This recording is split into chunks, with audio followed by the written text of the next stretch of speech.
கர்த்தராகிய இயேசு கிறிஸ்துவின் பரிசுத்த நாமத்திற்கு பயமுண்டாவதாக. மீண்டும் இந்த பரிசுத்த உபவாச ஆராதனையில் மாலை வேளையிலே நாம் தேவ சமூகத்திலே கர்த்தராகிய இயேசு கிறிஸ்துவின் நாமத்தில் ஒன்று கூடி அவரை துதித்து பாடி ஆராதித்து தேவனுடைய வார்த்தையை கேட்கும்படியாக நல்ல நேரத்தை கர்த்தர் நமக்கு கொடுத்திருக்கிறார்.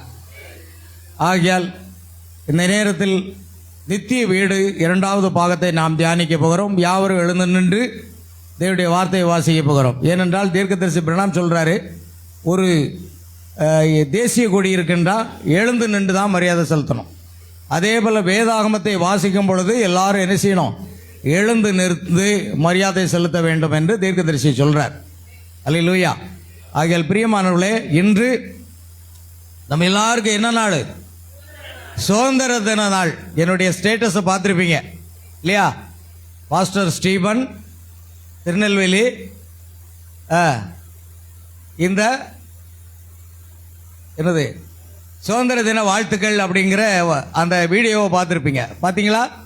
அநேகர் ஃபோன் வச்சுருக்காங்க, ஆனால் மூடி மட்டும் வச்சுருப்பாங்க, திறக்க மாட்டாங்க. காலையிலே போட்டேன், 7 மணிக்குள்ளே நான் போட்டு விட்டேன். பாருங்கள், அதில் ஸ்டேட்டஸை பாருங்கள்.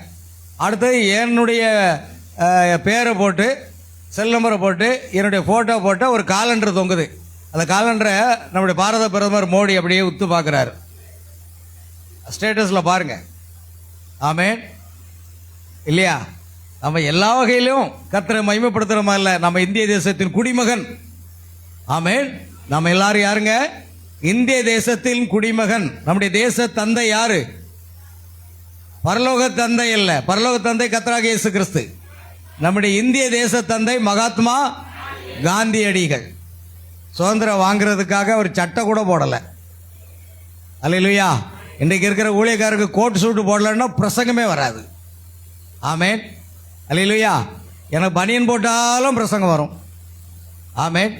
பனியன் போடாமல் நின்னாலும் பிரசங்கம் வரும். சில பேருக்கு கோட் சூட்டு மாட்டினா தான் பிரசங்கமே வரும். அல்லேலூயா. குறை சொல்லல் நினைக்கல. இயேசு கிறிஸ்து அவ்வளோ எளிமையாக வாழ்ந்தார். இப்போ நித்திய வீடு என்ற தலைப்பிலே எட்டர்னல் ஹோம் இரண்டாவது பாகத்தை நாம் தியானிக்க போகிறோம். அதற்கு ஆதாரமாக 2 கொரிந்தியர் 12ஆம் அதிகாரம் 1 முதல் 4 வசனங்களை இப்பொழுது நாம் வாசிக்கலாம். மேன்மை பாராட்டுகிறது எனக்கு தகுதி அல்லவே, ஆகிலும் கர்த்தர் அருளிய தரிசனங்களையும் வெளிப்படுத்துதல்களையும் சொல்லுகிறேன். கிறிஸ்துவுக்குள்ளான ஒரு மனுஷனை அறிவேன். அவன் 14 வருஷத்திற்கு முன்னே 3ஆம் வானம் வரைக்கும் எடுக்கப்பட்டான். அவன் சரீரத்தில் இருந்தானோ சரீரத்திற்கு புறம்பாய் இருந்தானோ அதை அறியேன், தேவன் அறிவார். அந்த மனுஷன் பரதீசுக்குள் எடுக்கப்பட்டு மனுஷர் பேசப்படாததும் வாக்கு கேட்டாததும் ஆகிய வார்த்தைகளை கேட்டான் என்று அறிந்திருக்கிறேன். அவன் சரீரத்தில் இருந்தானோ சரீரத்திற்கு புறம்பாய் இருந்தானோ அதை அறியேன், தேவன் அறிவார். ஆமென். வாசிக்கப்பட்ட வேத வசனங்களை கர்த்தர் தாமே ஆசீர்வதிப்பாராக. நாம் ஒரு சிறு பாடலை பாடி கர்த்தருக்கு ஸ்தோத்திரம். காலையில் எல்லாரும் காணிக்கை செலுத்திருப்பீங்க, இப்போ செலுத்தணும்னு அவசியம் இல்லை. என்னோடு சேர்ந்து இந்த சிறு பாடலை நீங்கள் பாடும்படி கேட்டுக்கொள்கிறேன்.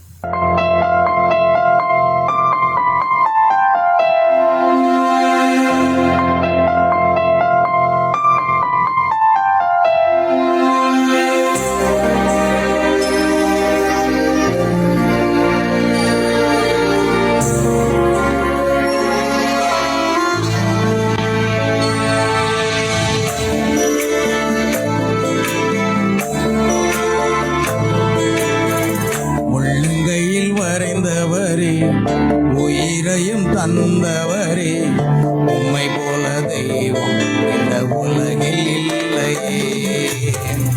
உள்ளங்கையில் வரைந்தவரே, உயிரையும் தந்தவரே, உம்மை போல தெய்வம் இந்த உலகில் இல்லையே. அதை நினைச்சுதான் நான் பாடுறேன், அதை நினைச்சுதான் வாழுறேன், அதை நினைச்சுதான் நான் வாழுறேன், அதை நினைச்சுதான் உயிருடன் வாழுறேன்.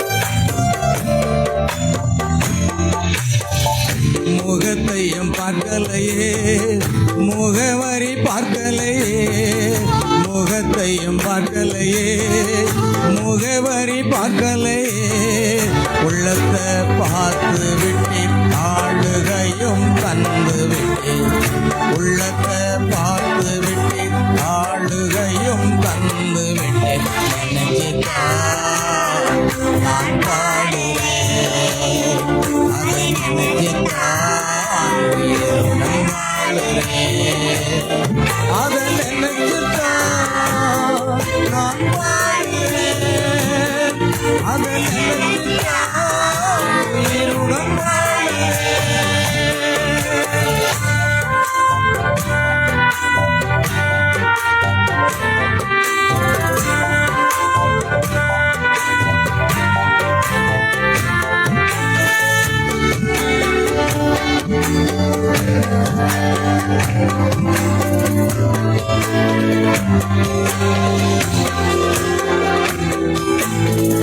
நாட்களையும் பார்க்கலையே, நாரும் என்றும் எண்ணலையே, நாட்களையும் பார்க்கலையே, நாரும் என்றும் எண்ணலையே, பெயர் சொல்லி கூப்பிட்டீரே, அற்புதமாய் மாற்றினீரே, பெயர் சொல்லி கூப்பிட்டீரே, அற்புதமாய் மாற்றினீர், அதை நினைச்சுத்தான் நான் பாடுவேன், அதை நினைச்சுத்தான் உயிருடன் வாழுவேன், அதை நினைச்சுத்தான் நான் பாடுவேன், அதை நினைச்சுத்தான் உயிருடன் வாழுவேன்.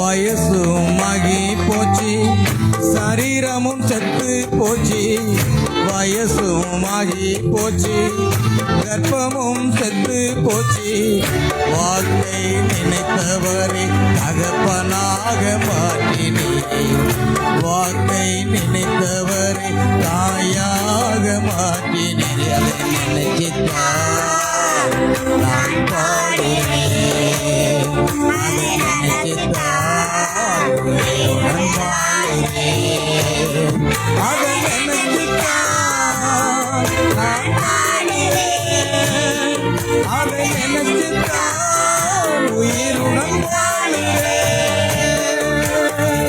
உள்ளங்கையில் வரைந்தவரே, உயிரையும் தந்தவரே, உம்மை போல தெய்வம் இந்த உலகில் இல்லையே, உள்ளங்கையில் வரைந்தவரே, உயிரையும் தந்தவரே, உம்மை போல தெய்வம் இந்த உலகில் இல்லையே. ஏசையா, ஏசையா, ஏசையா, ஏசையா, ஏசையா, ஏசையா, ஏசையா, ஏசையா, உம்மை நினைச்சுத்தான் நான் பாடுவேன், உம்மை நினைச்சுத்தான் உயிருடன் வாழுவேன், உம்மை நினைச்சுத்தான் நான் பாடுவேன், உம்மை நினைச்சுத்தான் உயிருடன் வாழுவேன். ஹல்லேலூயா. ஜெபிப்போம். அன்பின் பரலோக பிதாவே, உம்மை நன்றியோடு துதிக்கிறோப்பா. ஆசீர்வதிக்கப்பட்ட அந்த அருமையான ஆண்டவரே, மாலை வேளையிலும் தேவ சமூகத்திலே நாங்கள் கடந்து வந்து உம்மை துதித்து பாடி ஆராதித்து மகிமைப்படுத்துவோம். உம்முடைய வார்த்தையை கேட்க போகிறோம். கர்த்தர் கிருபை தந்தீரே, ஸ்தோத்திரம். இப்பொழுதும் வாசிக்கப்பட்ட வேத வசனங்களை கர்த்தர் ஆசீர்வதியும். வேத வசனங்களை வாசித்த மகளை ஆசீர்வதிப்பீராக. கர்த்தராக இயேசு கிறிஸ்துவின் நாமத்திலே பேசுகிறவர் நீங்கள் இல்ல, பரிசுத்த ஆவியானவர் உங்களுக்கு பேசுவார் என்ற வார்த்தையின்படி பரிசுத்த ஆவியானவர் அடியனுடைய நாவுகளை பிடித்துக்கொண்டு நீர் பேசுவீராக. அதை கேட்க போகிற உம்முடைய பிள்ளைகளுடைய இருதயங்கள் கொழுந்து விட்டு எரியட்டும். அது மாத்திரமல்ல ஆண்டவரே, உம்முடைய பிள்ளைகள் ஒவ்வொருவரும் ஆசீர்வதிக்கப்படும் கிருபை செய்ய வேண்டுமா ஜெபிக்கிறோம். சகல துதி கனம் மகிமை யாவற்றையும் செலுத்துகிறோம். கர்த்தராகிய இயேசு கிறிஸ்துவின் நாமத்தில் கேட்கிறோம் பிதாவே, ஆமென். அல்லேலூயா. நான் வார்த்தைக்கு போக போகிறோம் பிரியமானவர்களே. இன்று நம்முடைய செய்தியின் தலைப்பில் இரண்டாவது பாகத்தை நாம் வந்திருக்கிறோம். இரண்டாவது பாகம் என்னவாக இருக்கிறது?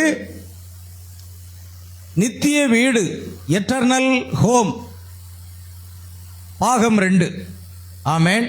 நித்திய வீடு, அதை குறித்து தான் நாம் பார்த்துட்டு இருக்கிறோம். இப்போ உங்களுக்கு பயமெல்லாம் போயிருக்குமே, மரண பயம்லாம் போயிடுச்சா?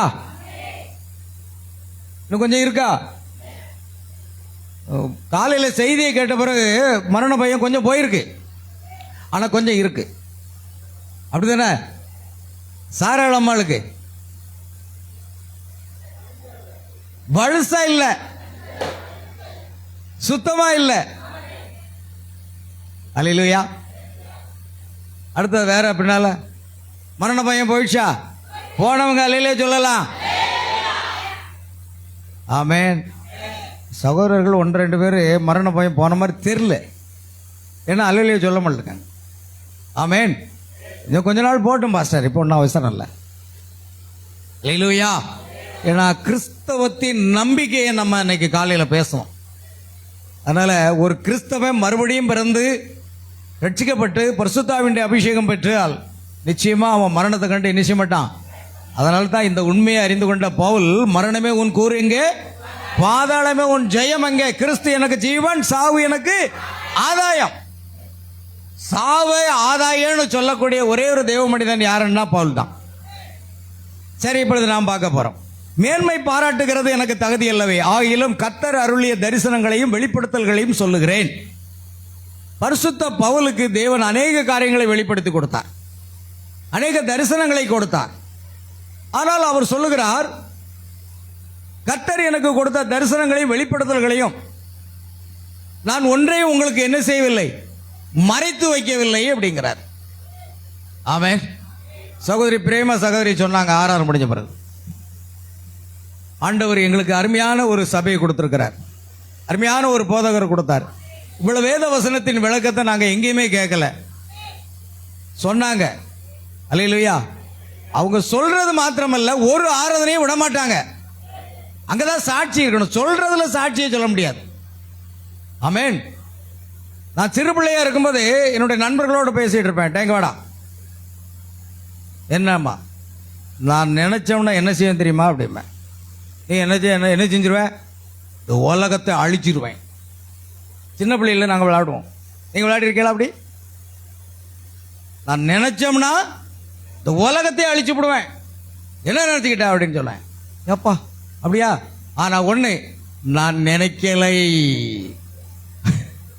ஆமென். நினைச்சு அழிச்சிருவேன், ஆனா என்ன செய்யல, நினைக்கலை. அப்ப நான் சொன்னது உண்மையா பொய்யா? உண்மைதான். நினைச்சாதானே அழிப்பேன்னு சொன்னேன், ஆனா நினைக்கலையே. புரியுதா? இந்த மாதிரிலாம் சிறு பிள்ளைகளை விளையாடும். கர்த்தர் ஸ்தோத்திரம். ஆனா பவுல் அப்போஸ்தலன் சொல்றாரு, எனக்கு தேவன் வெளிப்படுத்தின காரியங்களில் ஒன்றையும் என்ன செய்யல. அதுதான் ஒரு ஊழியக்காரன் தனக்கு தேவனுடைய அந்த வெளிப்படுத்தல், தீர்க்கதரிசி பிரணாம் மூலமா வெளிப்படுத்தப்பட்ட வார்த்தைகளை தியானிக்கும் பொழுது அதில் உள்ள நுணுக்கமான மறைந்திருக்கிற அந்த ரகசியங்களை, அந்த சத்தியங்களை ஜனங்களுக்கு என்ன செய்யணும், எடுத்து சொல்லணும். ஆமென். ஒன்றையும் மறைத்து வைக்க கூடாது. ஜனங்கள் மனது நொந்து விடுவார்களோ அல்லது கோபப்படுவார்களோ, இதை பார்க்கிறவன் கிறிஸ்துவின் ஊழியக்காரன் அல்ல. எங்களுக்கு இருக்கு கலாத்தியர் 1 இருக்கு, நான் கிறிஸ்துவை பிரியப்படுத்துகிறவனாக இருந்தால் தேவனுடைய ஊழியக்காரனாக இருப்பேன். ஆனா மனுஷரை பிரியப்படுத்துகிறவனாக இருந்தால் கிறிஸ்துவின் ஊழியக்காரன் அல்லவே. இருக்கா இல்லையா? கலாத்தியர் 1 இருக்கா? 12 ஒரு வசனம் இருக்கு. அல்லேலூயா. நான் மனுஷரையா தேவனையா யாரை நாடி போதிக்கிறேன். யாரை நாடி போதிக்கிறேன்? மனுஷரையா பிரியப்படுத்த பார்க்கிறேன். ஐயா, விசுவாசிகளையே பிரியப்படுத்த பார்க்கிறேன். நான் இன்னும் மனுஷரை விசுவாசிகளை பிரியப்படுத்த பார்க்கிறவனா இருந்தால் நான் கிறிஸ்துவின் ஊழியக்காரன் அல்லவே. நான் கிறிஸ்துவின் ஊழியக்காரனே கிடையாது. எந்த ஒரு தேவனால் அழைக்கப்பட்ட ஊழியக்காரனையும் சபை விசுவாசிகளை பிரியப்படுத்தணும்னு நினைச்சா அவன் தேவனுடைய ஊழியக்காரன் அல்ல. அவன் யாரை பிரியப்படுத்த வேண்டும் என்றால் தேவனை பிரியப்படுத்த வேண்டும். தேவனுடைய வார்த்தையை வார்த்தையாக பிரசங்கிக்கக்கூடியவன் தான் தேவனால் அழைக்கப்பட்ட ஊழியக்காரன். விசுவாசிகள் மனம் நொந்துடக்கூடாது, கோவப்பட்டுறக்கூடாது, சபைக்கு வராமல் போயிடக்கூடாதுன்னுட்டு வார்த்தையை அவன் மாய்மலம் பண்ணனோம்னா பிரயோஜனமற்ற ஊழியக்காரனை புறம்பான இருளிலே தூக்கி போடுங்கள், அங்கு அழுகையும் பற்கடிக்கும் இருக்கும். நான் அங்கே போக விரும்பல. 10 பேரே இருந்தாலும் பரவாயில்ல சபையில். ஆமேன். பெரிய கூட்டம் நமக்கு அவசியம் இல்லை. ஆனால் ஒரு 10 பேரே இருந்தாலும் அவர்கள் யாருக்காக வாழணும்? இயேசு கிறிஸ்துக்காக வாழக்கூடியவர்கள் தான் அவருக்கும் தேவை, நமக்கும் தேவை. புரியுதா? அதனால பவுலுக்கு தேவன் அநேக காரியங்களை வெளிப்படுத்தி கொடுத்திருக்கிறார். வேத வசனம் அப்படி இருக்கு. பரிசுத்த அப்போஸ்தலர்களுக்கு அவர் வெளிப்படுத்தினது போல முன்பு தீர்க்கதரிசிகளுக்கு கூட வெளிப்படுத்தலன்னு இருக்கு பைபிள்ல. அந்த வசனம் யாருக்கா தெரியுமா? இருந்தா எடுத்து வாங்க. சரி, கிறிஸ்துக்குள்ளான ஒரு மனுஷனை அறிவேன், அவன் 14 வருஷத்திற்கு முன்னே 3ஆம் வானம் வரைக்கும் எடுக்கப்பட்டான். ஆமென். பாருங்க, எத்தனாவது வானம்? 3வது வானம். எத்தனை வானம் இருக்கிறது? 7ஆ 8ஆ? சரியா சொல்லுங்க. 7ஆ 8ஆ? 7 தானா? பெஸ்ட். எத்தனை? 3. இப்ப நீங்க ரிசல்ட் சொல்லுங்க. 7ஆ இல்ல 3ஆ? 3. எத்தனை தடையோ பிரசவம் பண்ணியிருக்கேன். 3 வானம் தான் உண்டு. பரிமாணங்கள் தான் 7, டைமென்ஷன்ஸ் 7. இல்லையா? வானம் எத்தனை தான்? 3 தான். பவுல் எங்க எடுக்கப்பட்டாரு? 3ஆம் வானத்துக்கு எடுக்கப்பட்டார். சரி, அவர் சரீரத்தில் இருந்தானோ அல்லது சரீரத்துக்கு புறம்பாய் இருந்தானோ அதை அறியேன், தேவன் அறிவார். இங்கதான் நம்ம வர்றோம். 3ஆம் வானம் வரைக்கும் போகும்போது இந்த மாம்ச சரீரத்தில் இருந்தானா அல்லது சரீரத்துக்கு புறம்பாய் இருந்தானா? யாரை பற்றி சொல்லிக்கிட்டுதான் பவுல்? அவரை பற்றி தான் சொல்றாரு. ஆனா அவர் என்ன நான் மேன்மைப்படுத்த விரும்பல அப்படிங்கிறதுனால மறைக்கிறார். தீர்க்கதரிசி பிரணாம் கூட சில நேரத்தில் சொல்வார், அந்த மகத்தான எலியா வரும் பொழுது எல்லாம் சரியாயிரும் சொல்லார். ஆனா எலியா யார் தான்? இவர் தான். ஆனா அந்த மகத்தான எலியாவை நாம் எதிர்பார்த்து கொண்டிருக்கிறோம். அப்படின்னா அர்த்தம் என்ன? இந்த எலியா என்று தன்னை சொல்லாமல் தன்னை மறைத்து கொண்டு, ஆமென், அந்த மகத்தான எலியாவை நாம் எதிர்பார்த்து கொண்டிருக்கிறோங்கிறார். இது ஆவிக்குரியவங்களா இருந்தா புரியுவீங்க. ஆவிக்குரியவங்க இல்லைன்னா இவரும் எலியா தான், இதுக்கு அடுத்தாலே ஒரு மகத்தான எலியா வரப்போற அப்படின்னு சொல்லி தீர்க்கத்தை செய்தி என்ன சொல்லுவாங்க? தவறாக பிளவுபடுத்துவாங்க. கவனமா இருக்கணும். அல்லேலூயா. அந்த மனுஷன் பரதீசுக்குள்ளே எடுக்கப்பட்டான். எங்க இருந்தது? எங்க எடுக்கப்பட்டான்? வாயை திறந்து சொல்லணும். சாயெல்லாம் குடிச்சாச்சு. ஆமென். எங்க எடுக்கப்பட்டான்? சத்தமா சத்தமா சொல்லணும்.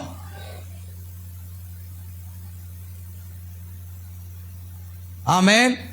எங்க எடுக்கப்பட்டான்? காலையில் 3 மணி நேரம் ஆராதனை நடத்திட்டு தான் உங்களை மாதிரி வந்திருக்க, உட்கார்ந்து இருக்கல சர்ச்சில். ஆமென். அல்லேலூயா. எங்க எடுக்கப்பட்டான்? பரதீசுக்குள்ள எடுக்கப்பட்டான். 3ஆம் வானம் வரைக்கும் எடுக்கப்பட்டு அந்த மனுஷன் பரதீசுக்குள்ள எடுக்கப்பட்டான். அப்ப 3ஆம் வானத்துல என்ன இருக்குது? எங்க நான் சொன்னதுல இருந்து சொல்லுங்க. பரதீசு இருக்கு. வச்சுடா. எங்க 3ஆம் வானம் வரைக்கும் எடுக்கப்பட்டான். என்ன இருக்கு? 3ஆம் வானம் வரைக்கும் எடுக்கப்பட்டான். அடுத்தது என்ன சொல்லியிருக்கு? பரதீசுக்குள்ள எடுக்கப்பட்டான். 2 வேற வேறையா? இல்ல. பரதீசு ஒரு காலத்தில் எங்க இருந்தது? பூமிக்குள்ள இருந்தது. பாதாளம், பரதீசு எல்லாமே பூமிக்குள்ள இருந்தது. காலையில் தான் பார்த்தோம். அப்ப மேல எப்போ போச்சது? இயேசு கிறிஸ்து உயிர்த்தெழுந்த பிற்பாடு அந்த பழைய ஏற்பாட்டு பரிசுத்தவான்கள் கல்லறை விட்டு வெளியே வந்த அத்தனை பேரையும் கூட்டிட்டு மேல போயிட்டார். பரதீசு பூமியில என்ன ஆயிட்டு? காலியாகி போச்சு. நீங்கள் பதில் சொன்னால் தான் எனக்கு கொஞ்சம் உற்சாகமாக இருக்கும். நீங்கள் பதில் சொல்லாமல் இருந்தீங்கன்னா சரி வராது. பரிசுத்தாவினுடைய அபிஷேகம் உங்களுக்குள்ள இருக்குன்னா டான்னு வார்த்தை வரணும். பரதீசு பூமியில் காலி ஆயிட்டுங்க மேலே போயிட்டு. அதனால தான் பவுல் இப்போ எங்கே எடுக்கப்பட்டாரு? இயேசு கிறிஸ்து உயிர் தெழுவதற்கு முன்பாக அப்படின்னா பரதீசு பூமிக்குள்ள இருந்தது. நம்முடைய தீர்க்கதரிசி ஆகிய சாமுவேல் எங்க போனாரு? பூமிக்குள்ள அந்த பரதீசுக்குள்ள போனாரு. ஆனா பவுலோ இயேசு கிறிஸ்து சிலுவையில் அறையப்பட்டு ரத்தம் சிந்தி மரித்து உயிர்த்தெழுந்த பிற்பாடு பரதீசு மேலே போயிடுச்சு. அதனால தான் பரிசுத்த பவுல் எங்க எடுக்கப்பட்டாரு? பரதீசுக்கு 3ஆம் வானம் வரைக்கும் எடுத்துக்கொள்ளப்பட்டார். ஆமென். அங்கு என்ன பேசுறாங்களா? மனுஷர் பேசப்படாததும், மனுஷர் பேசப்படாத ஹிந்தி இல்ல, மராத்தி இல்ல, தமிழ் இல்ல, தெலுங்கு இல்ல, கன்னடம் இல்ல, கேரளா இல்ல, மலையாளம் இல்ல, எதுவும் இல்லை. மனுஷனே பேசாத மொழியில் அங்க பேசிட்டு இருந்தாங்க. மனுஷர் பேசப்படாததும் வாக்கு எட்டாததும் ஆக்கு கெட்டாதும் ஆகிய வார்த்தைகளை கேட்டான் என்று அறிந்திருக்கிறோம். அல்லேலூயா. அங்க போனா அப்படி அவங்க பேசினாங்க. மனுஷர் இதுவரைக்கும் பேசாத காரியங்களுக்கு பேசினாங்களாம். அதையெல்லாம் கேட்டு அவர் வர்றார். இப்பொழுது அவன் சரீரத்தில் இருந்தானா இல்ல சரீரத்துக்கு புறம்பாய் இருந்தானோ அதை நான் அறியேன், அதை அறியேன், தேவன் அறிவார். இந்த சரீரத்தில் போயிருக்க முடியாது. ஏன்னா மாம்சம் ரத்தமோ தேவனுடைய ராஜ்யத்தை சுதந்திரிக்க போறதில்லை. ஆகையால் இந்த சரீரத்தில் அப்படியே போக முடியாது. ரோமன் கத்தோலிக்க ஸ்தாபனத்தில் ஒரு கதை உண்டு. என்ன தெரியுமா? மரியாள் இந்த உடலோடு பரலோகத்துக்கு எடுத்துக்கொள்ளப்பட்டாங்களாம். இந்த கதையை கேட்டிருக்கீங்களா? நீங்கள்லாம் ஆர்சி கிறிஸ்டியனா ஒரு காலத்தில் இருந்தீங்களா? என் அண்ணன் மனைவி சொல்லுவாங்க, மரியாள் ஊன் உடலோடு எடுத்துக்கொள்ளப்பட்டாங்க. போக முடியாதுன்னு 1 கொரிந்தியர் 15:50 சொல்லுது. 1 கொரிந்தியர் 15:50 திறக்க வேண்டாம். நீங்க பைபிளை திறக்கணும், பாதி பிரசவம் போயிடும். அல்லேலூயா. மாம்சமும் ரத்தமும் தேவனுடைய ராஜ்யத்தை என்ன செய்யாது? சுதந்திரிக்காது. அப்ப எப்படி மரியாள் மாத்திரம் இந்த உடலோடு போக முடியும்? இது மண்ணிலிருந்து எடுக்கப்பட்டபடினால் மண்ணுக்கு தான் போவோம். அங்கு ஒரு மறுரூபம் ஆகிதான் போக முடியும். ரத்தம் இல்லை, ரத்தம் இல்லாத ஒரு சரீரம் தான் அங்க போகும். ஏன்னா அங்க என்ன இருக்காது? ரத்தம் என்பது இருக்காது. காலையில சுரப்பி இருக்காதுன்னு சொன்னீங்க, உணர்வு இருக்காதுன்னு சொன்னீங்க, உலக அன்பு இருக்காதுன்னு சொன்னீங்க. இப்போ ரத்தம் இருக்காதா? அப்ப என் பிபி எப்படி டெஸ்ட் பண்ணி பார்க்க?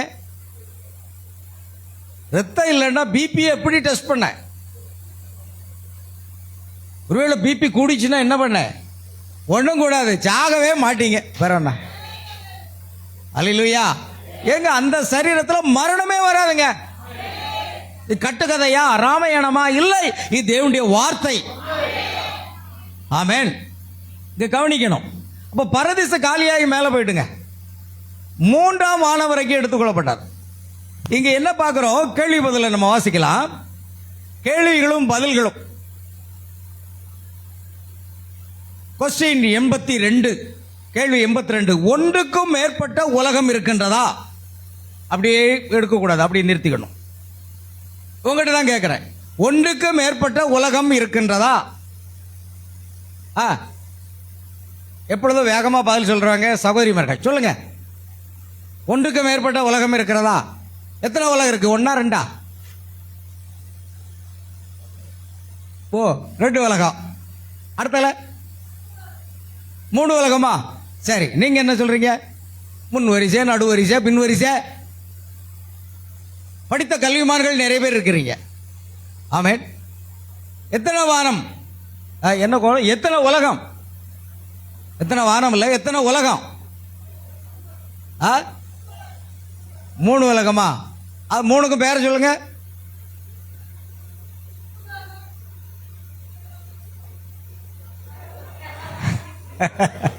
அல்லேலூயா. 3 உலகம்னு சொல்றீங்க. ஆனா பைபிள் என்ன சொல்லுதுன்னு பாத்துருவோமா?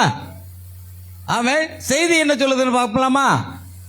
சரி, இல்லைங்க, திருவள்ளுவர் அப்படிதான் சொன்னார். பொருள் இல்லா இருக்கு இவ்வுலகம் இல்லை, அருள் இல்லா இருக்கு அவ்வுலகம் இல்லை. அப்ப 2 உலகம் தானே.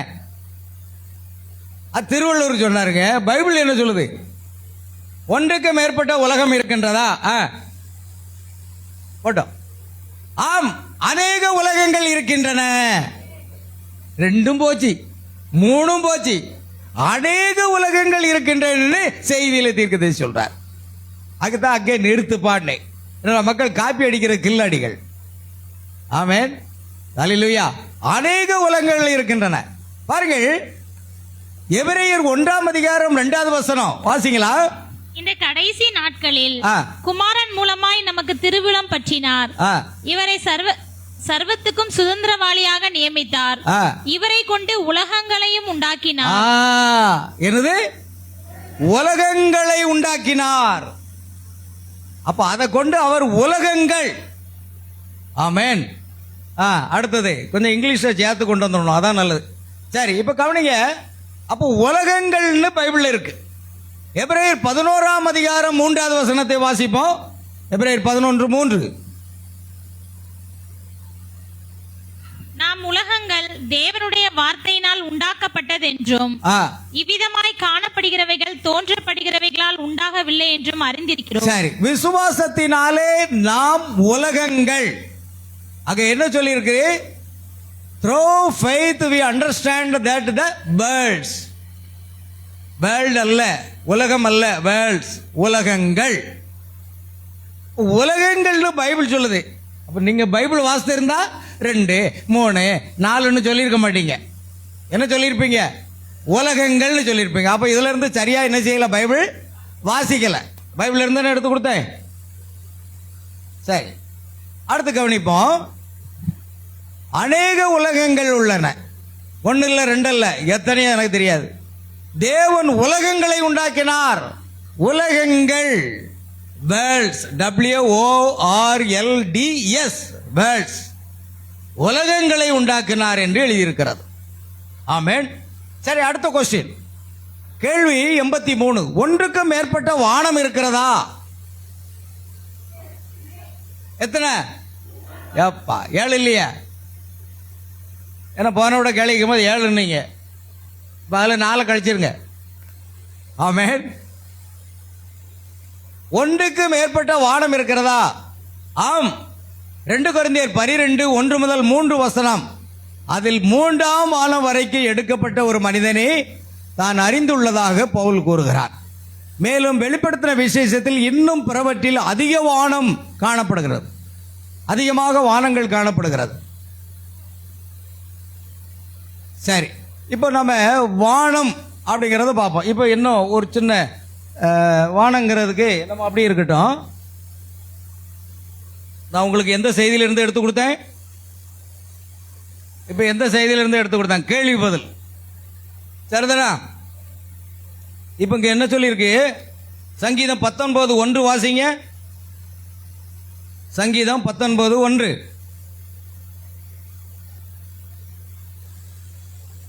வானங்கள் தேவனுடைய மகிமை வெளிப்படுத்துகிறது. ஏப்பா, இதை தேடி கண்டுபிடிக்க ஒரு 1/2 மணி நேரம் ஆகும். வானங்கள் தேவனுடைய மகிமை. அப்ப அங்க என்ன இருக்கு? வானங்கள். சங்கீதம் 102, 25, 26 மளமளன்னு வாசிக்கணும். அடுத்து 2 பேதுரு 3, 10, 12. நீர் ஆதியிலே பூமியை அஸ்திபாரப்படுத்தினீர்.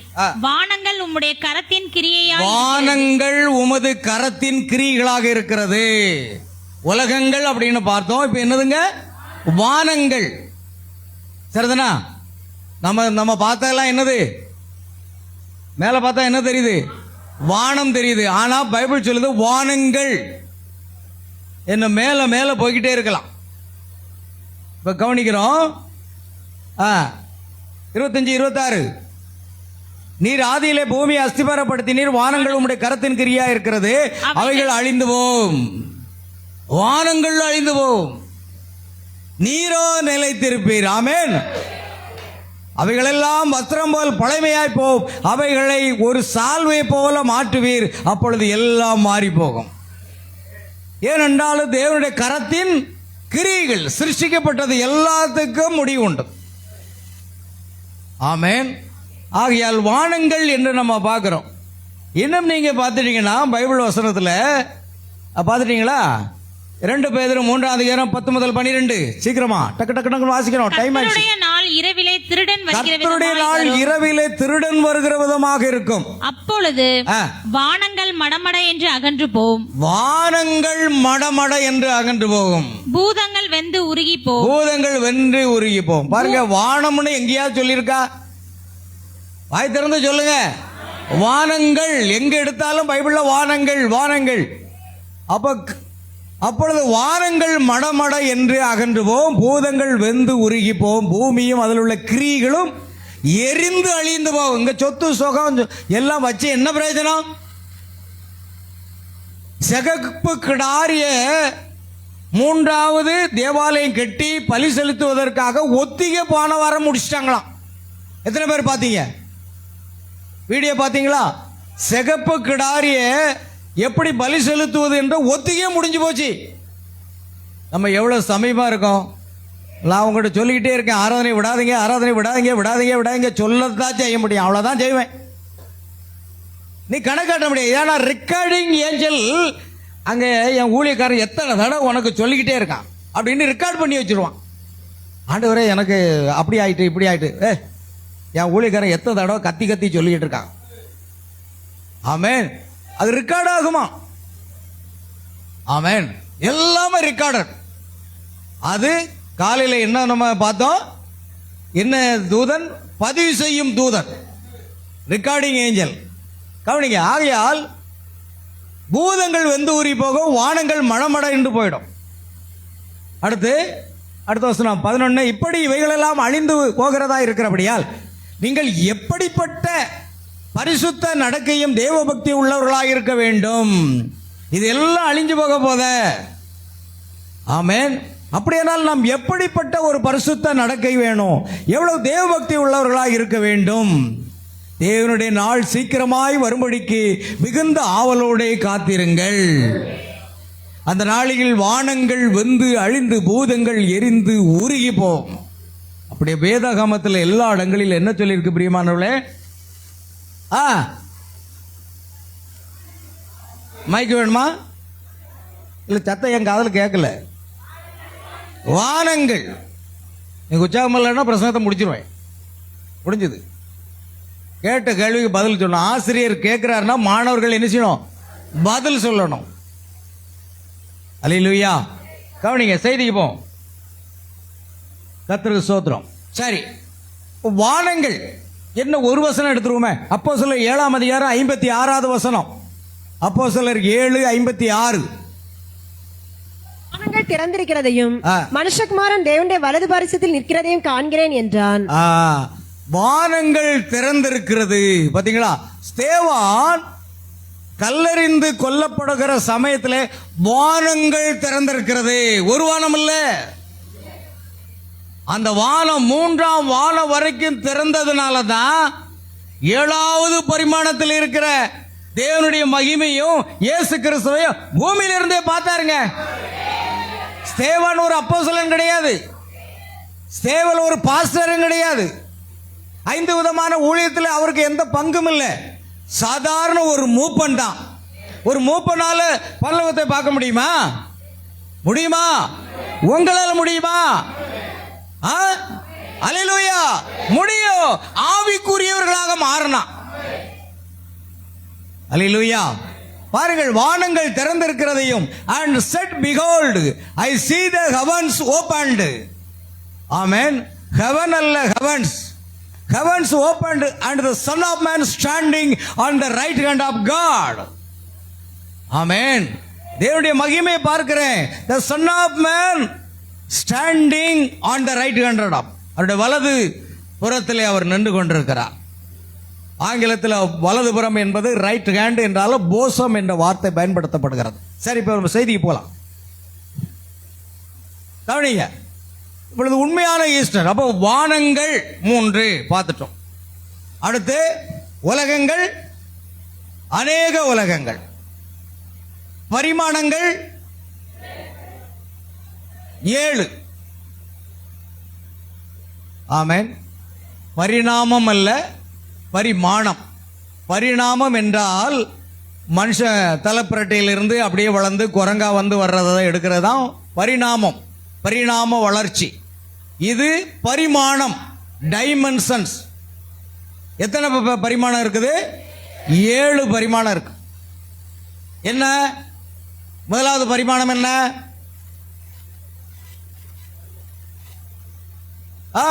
வாய் திறந்து சொல்லுங்க. ஆண்கள் சைடு சத்தமே வர மாட்டேங்குது. நீ கொஞ்சம் அமைதியா இருங்க. உளியா? நீங்க சொல்றது எனக்கு உளின்னு கேட்க. எது? கல்ல உடைக்கிறதுக்கா? என்னதுங்க? ஒளி, லைட், ஒளி. அடுத்து என்னது? பொருள். அடுத்து என்னது? காற்று. ஒளி, பொருள், புரியல எனக்கு. தாளமா? காலம். மன்னிக்கும். ஒளி, பொருள், காலம். ஒளி, பொருள், காலம். 4வது பரிமாணம் விஞ்ஞானம்.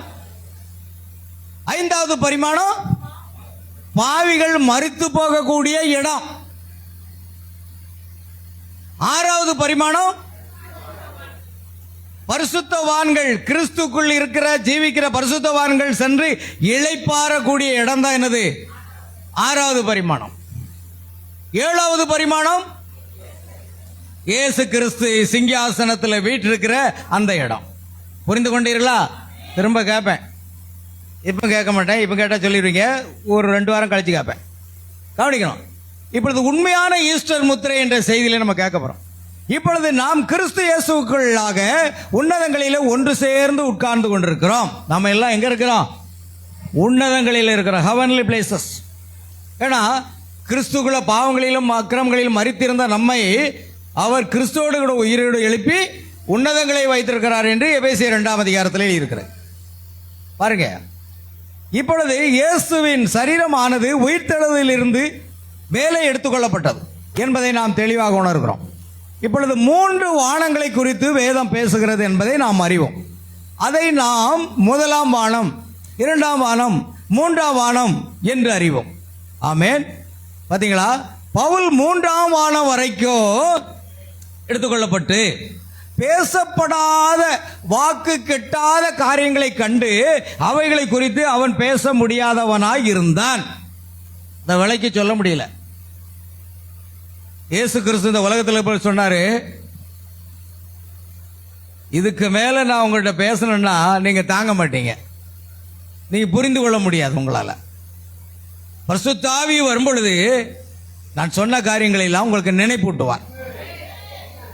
ஆனா சீசர்களுடைய சில காரியங்களை இயேசு கிறிஸ்து பேசல. சொல்றாரு, இதுக்கு அதிகமா நான் பேசுறதா இருந்தா உங்களுக்கு என்ன செய்யாது?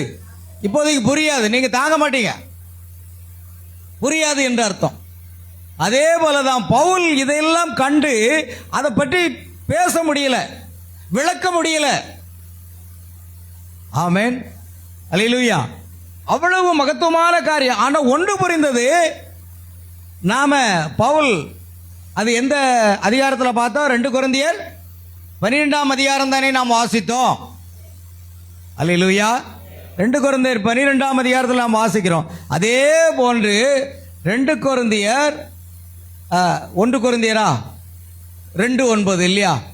அந்த 2:9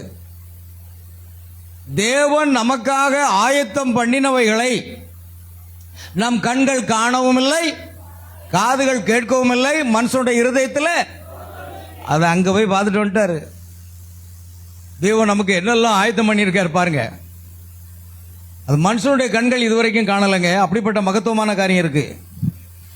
கண்கள் காணவும் இல்லை, காது கேட்கவும் இல்லை, காதுகளில் அதை கேட்கவும் இல்லை, மனுஷனுடைய இருதயத்தில் தோன்றவும் இல்லை. அப்படிப்பட்ட மகத்தான காரியங்களை தேவன் நமக்காக ஆயத்தப்படுத்தி வைத்திருக்கிறார். வாசிங்க 1 கொரிந்தியர் 2:9.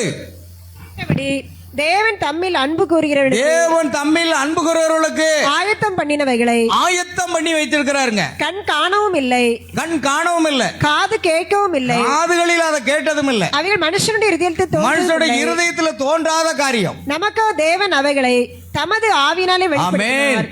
தேவனுடைய ஆவியினால தான் அதை வெளிப்படுத்தப்படும். இயேசு அந்த நேரத்தில் சொல்லல, இதுக்கு மேல சொன்னா நீங்க தாங்க மாட்டீங்கன்னு சொல்லிட்டார்.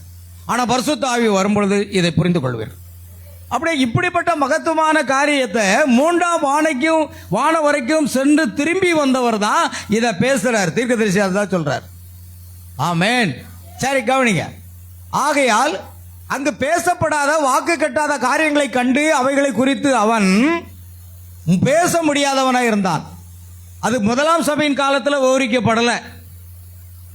இப்பொழுது வேதாகமத்தில் முதலாம் வானம் மேகங்களை போன்றுள்ளது என்றே அழைக்கப்படுகிறார். நமக்கு மேலே தெரியுது என்னது? மேகம். இது முதலாம் வானம். முதலாம் வானத்தை தான் நம்ம எல்லாருமே பார்க்குறோம். அடுத்ததாக வேறு வார்த்தைகளில் கூறினால் கீழே இங்கே பூமிக்குரிய பிரகாரமான முத்திரை என்று அழைக்கப்படுகிறது. இப்பொழுது மேலே மேகங்களில் இருந்து உண்டாகும் சூழ்நிலையானது கீழே சபைக்குள்ளாக மாறி அது ஒரு உன்னத ஸ்தலமாயிருக்கிறது. அதன் பின்னர் இரண்டாம் வானம் கதிரவன் மண்டலம் என்று அர்த்தம். இரண்டாம் வானம் என்னதுங்க? கதிரவன் மண்டலம். அதுக்கு ப்ராஃபட் சொல்றாரு, அதுக்கு இங்கிலீஷ் வார்த்தை கதிரவன் மண்டலம்ங்கிறதுக்கு நான் எழுதி வைக்காம விட்டுட்டேன். ஏதோ ஒரு காரியம், சரி ஞாபகம் இல்லை, ஞாபகம் இருந்தால் சொல்லுங்கள். கதிரவன் மண்டலம் அப்படின்னு ஒரு மண்டலம் இருக்கிறது. ஆனால் இந்த மேகம் இருக்குதே, நம்ம பார்க்குற மேகம், இந்த மேகம் ஒன்று கூடும்போது என்ன வருகிறது? மழை வருகிறது. சரிதானா? இந்த கடலில் உள்ள தண்ணீர் ஆவியாகி அந்த மேக மண்டலங்களுக்குள் சென்று மழை நமக்கு திரும்ப வருகிறது. அதன் பிற்பாடு மீண்டும் தண்ணீர் ஆவியாகி, சொல்லுங்க, நீ பள்ளிக்கூடத்தில் படிச்சது இல்லையோ, மழை எப்படி வருகிறது அப்படின்னு படிச்சிருக்கீங்களா? படிக்கலையா? சொல்லி கொடுத்துருக்காங்களா இல்லையா? மழை எப்படி வருகிறதுன்னு கேட்டால் அதுக்கு சொல்ல தெரியுமா தெரியாதா? எப்படியே வருது, விடுங்க, ஆள விடுங்க. கடல் நீர் ஆவியாகி மேக கூட்டங்களுக்குள் சென்று அதை என்ன செய்யும்? அதை கலைத்து அங்கிருந்து மேக கூட்டத்திலிருந்து மழை பெய்யும். மீண்டும் அது மழையாக வந்து கடல் நீரில் கலந்து மீண்டும் ஆவியாகி போகும். ஒரு சுழற்சி முறையை தேவன் ஏற்படுத்தி வச்சிருக்காங்க. உங்களுக்காகவும் எனக்காகவும் தான். கடலில் நீர் இல்லைன்னா உங்களுக்கு மீன் சாப்பிட முடியாது. அவ்வளவும் ஆவியாகி போயிட்டா என்ன பண்ணுவீங்க? எல்லா கடல் நீரும் ஆவியாகி போயிட்டா ஒரு நாளைக்கு எவ்வளவோ கடல் நீர் ஆவியாகி போய்கிட்டே இருக்கு. முழுசும் போயிட்டுன்னா மீனே சாப்பிட முடியாது. எனக்கு பிரச்சனை கிடையாது, எல்லாமே வேணா வத்திட்டு போட்டு. ஆனால் உங்களுக்கு மீன் சாப்பிட முடியாது. அல்லேலூயா. அதனால தேவன் என்ன செய்யறாருன்னா, அந்த மேகத்து கூட்டத்துக்குள்ள போறோன்னா அது திரும்ப மழையா வருது, திரும்ப தண்ணீர் பெறுகிறது, திரும்ப ஆவியாக போகுது, திரும்ப மழை வருகிறது. ஒரு சுழற்சி முறையை தேவன் ஏற்படுத்தி வச்சிருக்காரு. எவ்வளவு நல்ல தேவனுங்க! முழு இருதயத்தோடு அவரை ஆராதிக்காண்டாமா? ஆமேன். காலையில் பார்த்தோம், தேவன் இந்த உலகத்தை படைத்தது எல்லாமே யாருக்காக தானா? நமக்காகத்தான். ஆப்பிள் பழம் உங்களுக்கு தான், ஆரஞ்சு பழம் உங்களுக்கு தான், கொய்யா பழம் உங்களுக்கு தான். இதெல்லாம் நாயா திங்க போகுது. யார் சாப்பிடணும்? ஆப்பிள் பழம், ஆரஞ்சு பழம், கொய்யா பழம், வேற என்னென்ன பழம்லாம் இருக்கு, எல்லா சப்போட்டா பழம் முத கொண்டு எல்லாமே நீங்க சாப்பிட்றதுக்கு தானே, நாம சாப்பிட்றதுக்கு தானே தேவன் படைச்சாரு. கோழிக்கா படைச்சாரு? அல்லேலூயா. எவ்வளவு நல்ல தேவனுங்க! அவர் மேல அன்பு. அதனால தான் பவுல் சொல்றார், ஒருவன் கர்த்தராகிய இயேசு கிறிஸ்துவின் மீது அன்பு செலுத்தாமல் போனால் அவன் சபிக்கப்பட்டவனாக இருக்க கடவன் சொல்லிட்டார். அதுக்கு அர்த்தம் அதுதான். இப்பொழுது நீங்கள் கவனிப்பீர்களானால், நான் இங்கே அண்மையில் கலிபோர்னியாவில் உள்ள பால்மோர் மலையில் நின்று கொண்டிருந்தேன். அப்பொழுது என்னால் தூரதர்சினி கண்ணாடியின் மூலம் அங்கே 120 கோடி ஒளியாண்டுகள் விண்வெளி தூரத்தை காண முடிந்தது. வாங்க, வானத்தை ஆராய்ந்து பார்த்து அதை அளவிடுகிறது என்னது? ஒளி ஆண்டுகள்னு சொல்லுவாங்க. அதுதான் நம்ம சயின்ஸ் சென்டரில், பாளையங்கோட்டையில் கொக்கரகுளத்தில் போய் பார்த்தா சயின்ஸ் சென்டரில் ஒரு எண்ணம் இருக்கும். அது பேர் சொல்லுங்களேன்.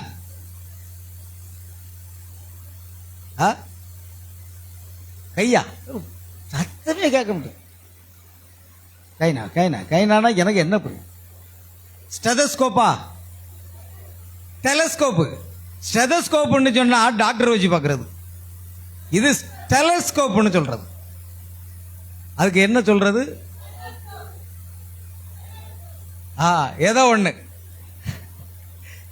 ஆமென். அந்த இதை பற்றி பார்த்தாங்க. சயின்ஸ் சென்டரில் போய் பாருங்க. அந்த பைனாகுலர்னு சொல்ற மாதிரி அந்த ஸ்டெலஸ்கோப் அதை வச்சு பார்த்துட்டீங்கன்னா தூரத்தில் உள்ள அந்த நட்சத்திரங்களும் துல்லியமா தெரியும். வெறுங்கண்ணில் பார்த்தா தெரியாது. அப்ப அவ்வளவு தூரமாக இருக்கிற உதை ஒளி ஆண்டுகள்னு சொல்லியிருக்கு. இப்ப தீர்க்கதரிசி அந்த மலையில போய் நின்று தூரதரிசினி என்று சொல்லப்படுகிற அந்த கண்ணாடியின் மூலம் அங்கே 120 கோடி ஒளி ஆண்டுகளின் விண்வெளி தூரத்தை காண முடிந்தது. ஆமென். நட்சத்திரத்தை கூட கீழே இருந்தே பார்த்துடலாமா. அதுக்குன்னு ஒரு கருவி கண்டுபிடிச்சிருக்கான், தூரதரிசினி என்று சொல்லப்படுகிற அந்த கருவியை வச்சு அவர் பார்த்துருக்காரு.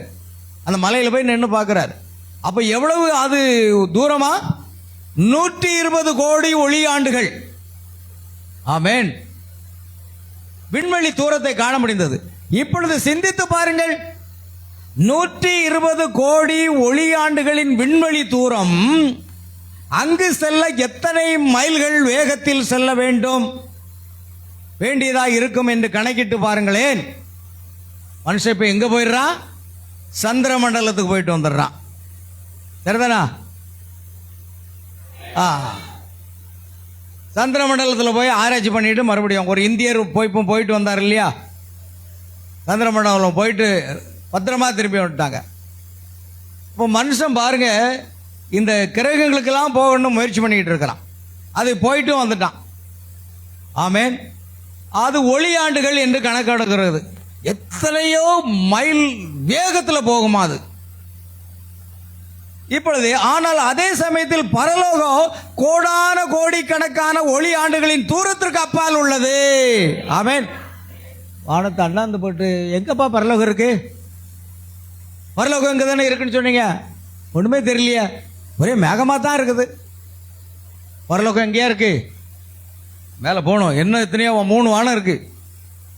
அதுக்கு தான் ஒளி ஆண்டுகள். சொல்லப்போனா இந்த விஞ்ஞானிகள் எல்லாம் போயிட்டு வந்துட்டாங்களே சந்திர மண்டலத்துக்கு, அதை விட மேல நம்ம போக போறோம். சந்தோஷமா போறீங்களா? இல்ல, ஒரு சிலருக்கு சந்தோஷமே இல்லை. போறீங்களா? போகவே வேண்டாமா யோசிச்சுட்டு இருக்காங்க. போகவே வேண்டாமா? அல்லேலூயா. பரலோகம் கோடான கோடிக்கணக்காக ஒளி ஆண்டுகளின் தூரத்திற்கு அப்பால் உள்ளது. 120 கோடி தான் தீர்க்கதரிசி சொன்னது. ஆனால் அது கோடான கோடி கோடிக்கணக்கான ஒளி ஆண்டுகளின் தூரத்திற்கு அப்பால் உள்ளது. அதை நினைத்து கூட பார்க்க கூடாத அளவுக்கு தூரமாய் உள்ளது. நாம் எப்படி அங்கே செல்வோம்? ஆமென். அது பயணமாயிருக்கிறது. அது சிந்தையை போன்று அவ்வளவு வேகமாக செல்வதாக இருக்குமா? நம்முடைய சிந்தை எப்படி இருக்கு? ஒரு செகண்டுக்குள்ள நம்ம சிந்தை எங்க போயிரும்? அமெரிக்கா போயிரும். அடுத்து அங்கிருந்தே லண்டன் வந்துடும். நம்ம சிந்தை டக்கு டக்கு டக்குன்னு தாண்டிக்கிட்டே வரும். ஆமென். அமெரிக்காவில் இருக்கிற சிந்தை, லண்டன்ல இருக்கிற சிந்தை, அடுத்தது எனக்கு காலையில நேற்று வச்ச கருவாட்டு குழம்பு ஞாபகம் வந்துடும். டக்குன்னு அங்க போயிடும். சிந்தை எவ்வளவு வேகமா போகுது பாத்தீங்களா? புரியுதா புரியலையா? அது போன்று ஒரு சிந்தை எப்படி இருக்குமா, அது அவ்வளவு வேகமா அது போயிடுமா. ஆமென். அல்லேலூயா. மாஸ்டர், ரெக்க எதுவும் முளைக்குமா நமக்கு? ஆமென். தேவையில்லை. அல்லேலூயா. அது சிந்தையை போன்று அவ்வளவு வேகமாக செல்வதாக இருக்கும். அது மிகவும் வேகமாக இருக்கும். உங்களால் பரலோகத்தை குறித்து நினைத்து பார்க்க கூடுமானால் அந்த விதமாகத்தான் அவ்வளவு துரிதமாக நீங்கள் அங்கே இருப்பீர்கள். இமைப்பொழுதிலே மறுரூபமாகும். இமைப்பொழுதுல மறுரூபமாகி நாம் ஆமயத்தில் எடுத்துக்கொள்ளப்படுவோம். ஆமென். அது என்ன சொல்லுவோம்? விண்கலத்தில் நம்ம போறது இல்லைங்க. தேவனுடைய வல்லமையினாலே சிந்தை எவ்வளவு வேகமா போகுது, அவ்வளவு வேகமா பரலோகத்தில் இருப்போம். ஆமென். அதை பற்றி நீங்க கவலைப்படாண்டா. நல்ல ஒரு கிறிஸ்தவ ஜீவியம் செய்து இயேசுக்காக வாழுங்கள். வேறு எல்லாத்தையும் அவர் பார்த்துக் கொள்வார். இயேசுவானவர் அவர் உயிர்த்தெழுந்த பிறகு சுவர்களின் ஊடாக வந்தார். சரியாக கதவுகளின் ஊடாக வந்தார். வந்து நின்று பொரித்த மீனையும் தேன்கூட்டு துணிக்கையும் புசித்தார். அல்லேலூயா. வேகமாயிற்றே. இந்த சரீரத்தை விட்டு ஜீவன் வெளியேறின உடனே நாம் அப்பால் உள்ள தேவனுடைய பிரசன்னத்தில் இருக்கிறோம். எப்பொழுது நம்முடைய ஜீவன் நம்மை விட்டு போகுதோ, இந்த சரீரத்தை விட்டு வெளியே போறோம், அடுத்த தேவனுடைய பிரசன்னத்துக்குள்ள இருப்போம். இவ்வளவு தூரம் போகிறதுக்கு ஒரு மாசம் ஆகுமா? சிந்தை எவ்வளவு வேகமா இருக்குமோ அவ்வளவு வேகமா அங்கே நாம இருப்போமா? தேவனுடைய பிரசன்னத்தில் நாம் இருப்போம். நாம் அடி அங்குலங்கள், கஜங்கள், மைல்கள் போன்றவற்றை மாத்திரமே அறிந்துள்ளோம். நாம் இந்த நில உலக தொடர்புடைய முறைமையில் இருக்கிறோம். ஆனால் சகோதரனே, நாம் இங்கிருந்து செல்லும் போது அது என்ன நேரமா இருக்கும், அவ்வளவு வேகமா பாஸ்டா மேல போயிடலாமா? ஆமென். பாஸ்ட் நீங்க சொல்ற போனா அந்த ராபோதனை முடிச்ச உடனே எங்களை கூட்டு போயிருவீங்களா? ஆமென். வீட்டுக்கு போறதுக்கு எங்களுக்கு விருப்பம் இல்லை. வீட்டுக்கு போறே விருப்பம் இல்லைன்னு சொல்றேங்க எத்தனை பேர் இருக்கீங்க? நான் கோழி அடைச்சி போட்டு வந்தேன், முட்டை விட்டுருக்கோம், போய் பார்க்கணும். ஆடு அடைச்சி போட்டேன், கொஞ்சம் புல் வைக்கணும், இன்னைக்கு வர முடியாது. அல்லேலூயா. உலகத்தின் ஆசா பாசங்கள் நம்மை தடுத்து விடக்கூடாது. தேவைதான், நம்ம கோழியும் தேவைதான், ஆடும் தேவைதான், மாடும் தேவைதான், எல்லாம் தேவைதான். ஆனா அதுவும் நம்மை நிறுத்தி விடக்கூடாது. அது நம்ம என்ன செய்யக்கூடாதுங்க?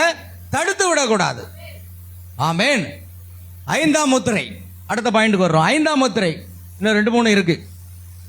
5ஆம் முத்திரையில் 63ஆம் ஆண்டு பிரசங்கித்த அந்த போதகர் சகோதரன் பிரணாமே உங்கள் தரிசனம் என்று எழுதியிருந்தார். பாருங்கள், தீர்க்கதரிசி கண்ட அந்த தரிசனத்தை தொகுத்து எழுதி அதை பத்திரிகைகளாக அநேக இடங்களுக்கு பிரசங்கம் அதை பிரசுரித்தார்கள். அந்த தரிசனம், ஏன்னா அவங்க என்ன பார்க்குறாங்கன்னா, தீர்க்கதரிசி பிரணாமுடைய தரிசனம் ஒரு காலம் என்ன செய்யல சொல்லுங்க, பொய்யானதே இல்லை, அது அப்படியே நிறைவேறுதுன்னா அந்த சபையில் உள்ள முக்கியமானவர்கள் அதை அப்படியே தொகுத்து எழுதி பிரிண்ட் பண்ணி எல்லாருக்கும் கொடுக்க ஆரம்பிச்சிட்டாங்க. எவ்வளவு விசுவாசம் இருக்கும் பாருங்க. அல்லேலூயா. பாருங்கள், அதை எழுதியிருந்தார். அவர் அதை தரிசனம் என்று குறிப்பிட்டிருந்தார். ஒரு கால் தரிசனமாக இருந்திருக்கலாம். நான் வானத்துக்கு எடுத்துக்கொள்ளப்பட்டதாக கூற விரும்பவில்லை. நான் முதலாம் வானம் வரைக்கும் எடுக்கப்பட்டு, இங்க தீர்க்கதரிசி என்ன சொல்றாரு? நான் எங்க எடுக்கப்பட்டேன்? முதலாம் வானத்துக்கு தான் எடுக்கப்பட்டேங்கிறாரு. ஆமென். தீர்க்கதரிசி செய்தி அநேகர் வாசித்திருக்கலாம். நானே புதுசா இப்பதான் கண்டுபிடிச்சிட்டு இருக்கேன். உங்களுக்கு செய்தியை கொடுக்கும்போது தான் நானும் அந்த செய்தியை அறிந்து கொள்ளுகிறேன். இவ்வளவு விவரங்கள் எனக்கே தெரியாது. அல்லேலூயா. அப்ப தேவன் நமக்கு அதை வெளிப்படுத்தி கொடுக்கிறார்.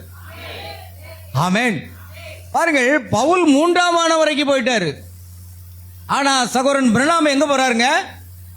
அவர் நான் முதலாம் வானம் வரைக்கும் எடுக்கப்பட்டு இத்தகைய சம்பவங்களை கண்டேனே. ஆனால் 3ஆம் வானம் வரைக்கும் எடுக்கப்பட்ட பவுல் என்னவெல்லாம் கண்டிருப்பார்?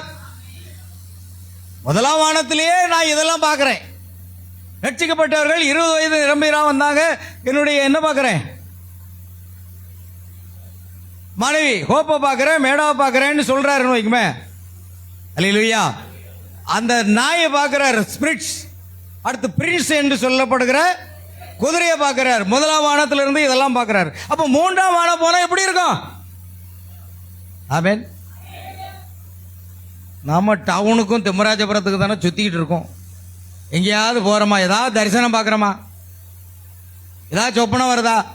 சொப்பனம் வருது, ஒரு கருத்த உருவம் வந்தது, அதுதான் நமக்கு சொப்பனம்.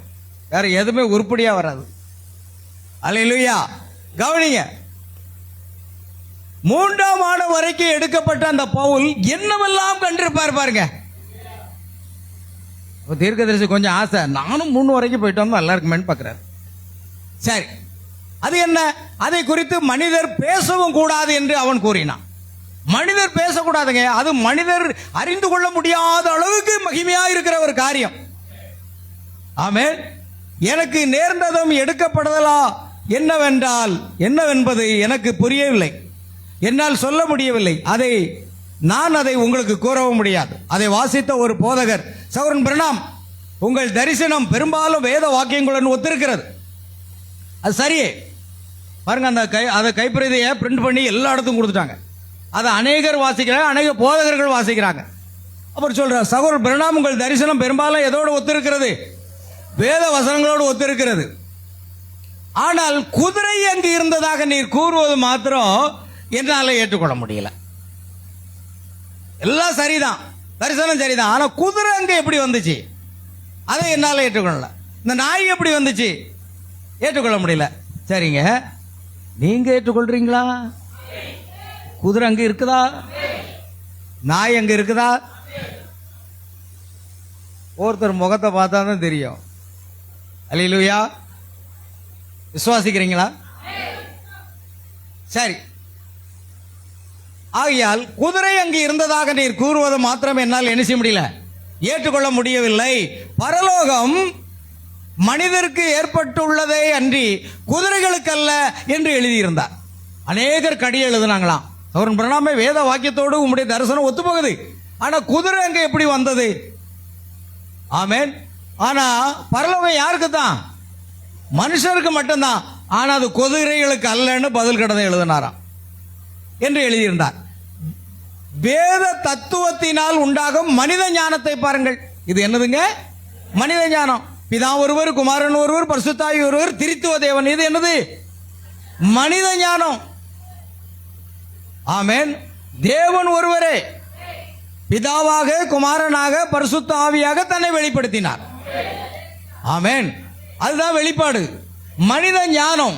வேதாகம கல்லூரியில் பயிற்சி பெற்று பட்டம் பெற்றவர்கள் தான் இந்த உபதேசத்துக்குள்ள போறாங்க. அதே போல கடைசி கால செய்தியில பெரிய கல்விமான்கள் தான் தவறான போதகத்துக்குள்ள போறாங்க. நீ பைபிள் வாசிக்க தெரியலன்னா கவலைப்படாதீங்க, ஆனா நீங்க உண்மையான சத்தியத்தை விசுவாசிப்பீங்கன்னு கர்த்தருக்கு தெரியும். ஏன்னா அவர் ஞானிகளுக்கும் கல்வியான்மாளுக்கும் என்ன செய்யறாரு? மறைத்து போடுறார். அதிக கல்வி பவுலே நீ பிதட்டுகிறாய், அதிக கல்வி உனக்கு பைத்தியம் உண்டாக்குறது. அப்ப அதிக கல்வி என்ன உண்டாக்கிறோம்? பைத்தியம் உண்டாக்குறோம். நீங்க படிக்காம இருந்தீங்கன்னா ரொம்ப சந்தோஷப்படுங்க. அல்லேலூயா. ஏன்னா தீர்க்கதரிசி பிரணாம் 7ஆம் வகுப்பு படிச்சதுனால தான் தேவனுடைய தரிசனத்தை அப்படியே விசுவாசித்தாரு, சொப்பனத்தை அப்படியே விசுவாசி. தேவனுடைய ஒவ்வொரு வார்த்தையும் அவர் விசுவாசிக்க காரணமே கல்வி ஞானம் என்பது அங்கு வரவில்லை, உலக ஞானம் அங்கு வரவில்லை. தேவ ஞானம் தான் நமக்கு தேவையான ஒன்று. அல்லேலூயா. கவனிங்க. ஆகையால் அது மனித ஞானம். நல்லது. நான் அங்கு சபையின் அலுவலகத்தில் அமர்ந்திருந்தேன்.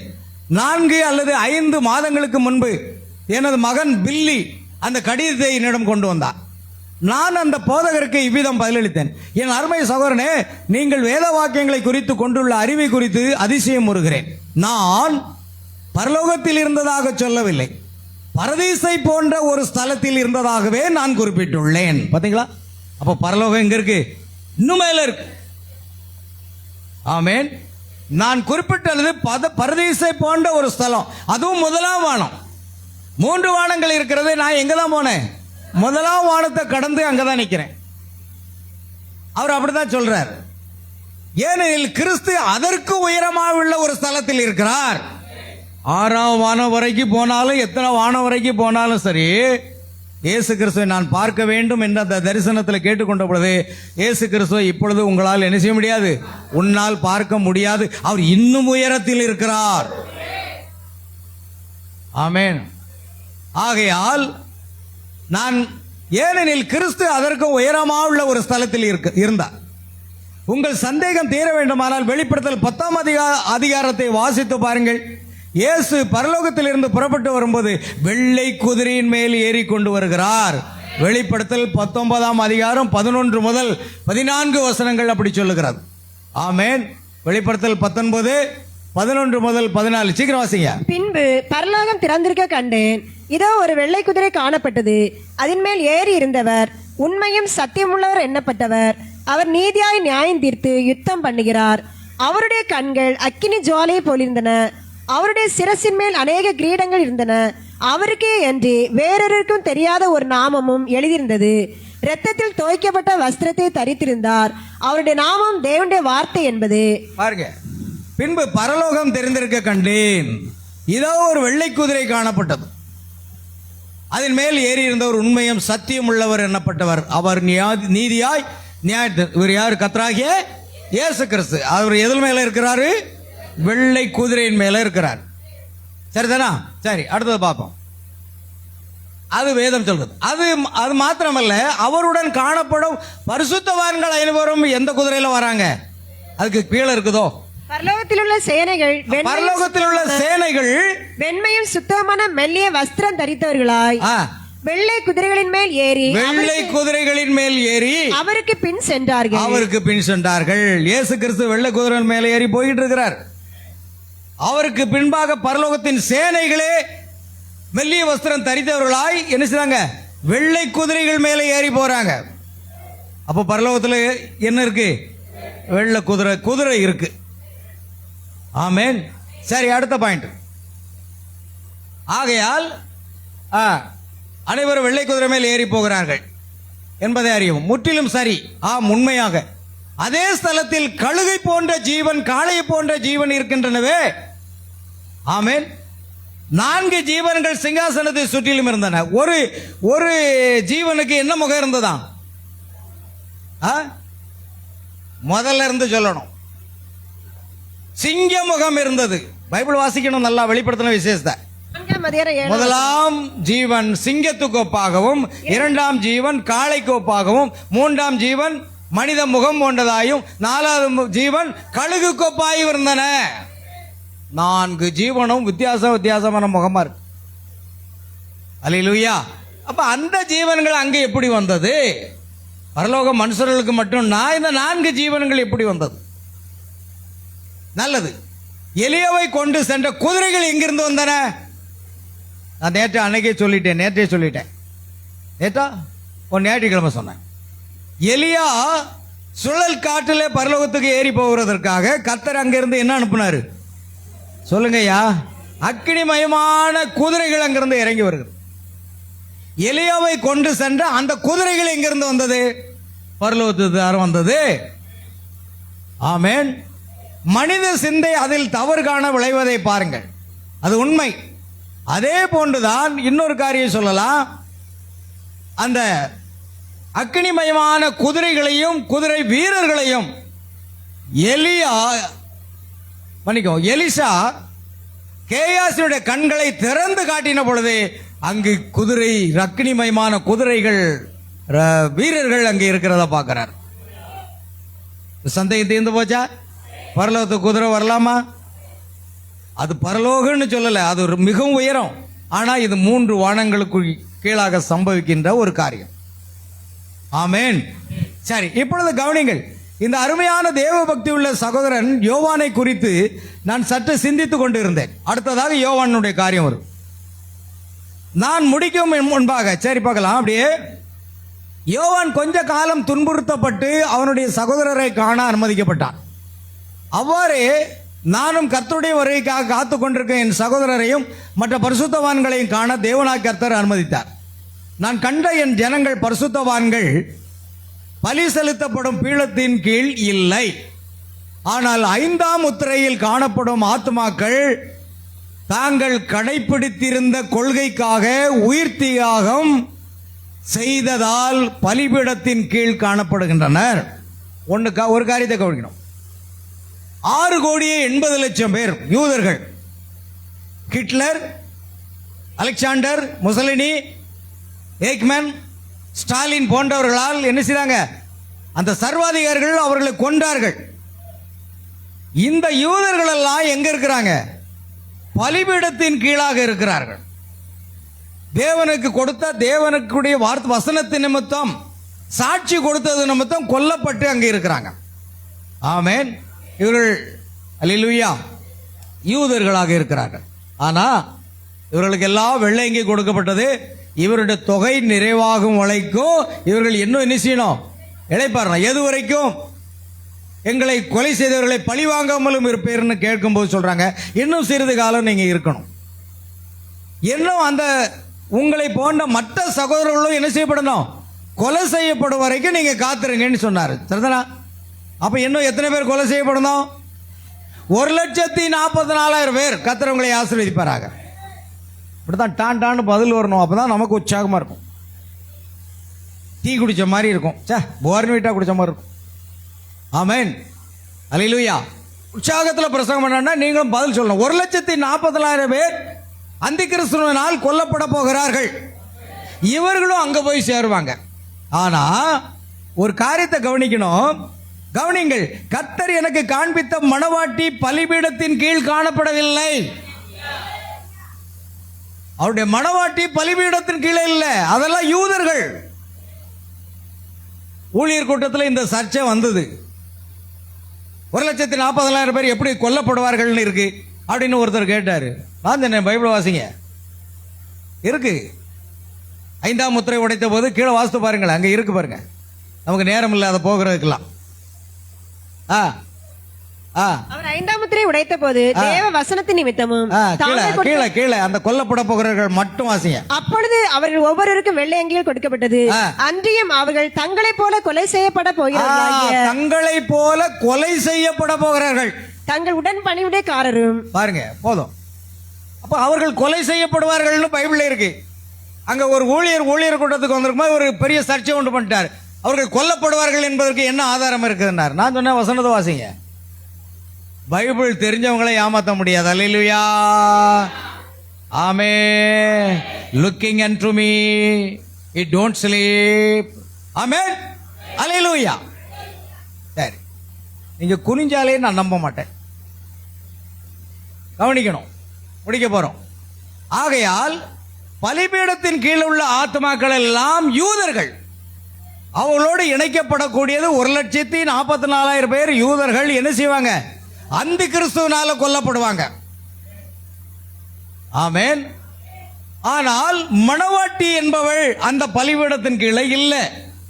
ஏன்னா ஏற்கனவே நாம் இயேசு கிறிஸ்துவின் இரத்தத்தினாலே மீட்கப்பட்டு விட்டோம்.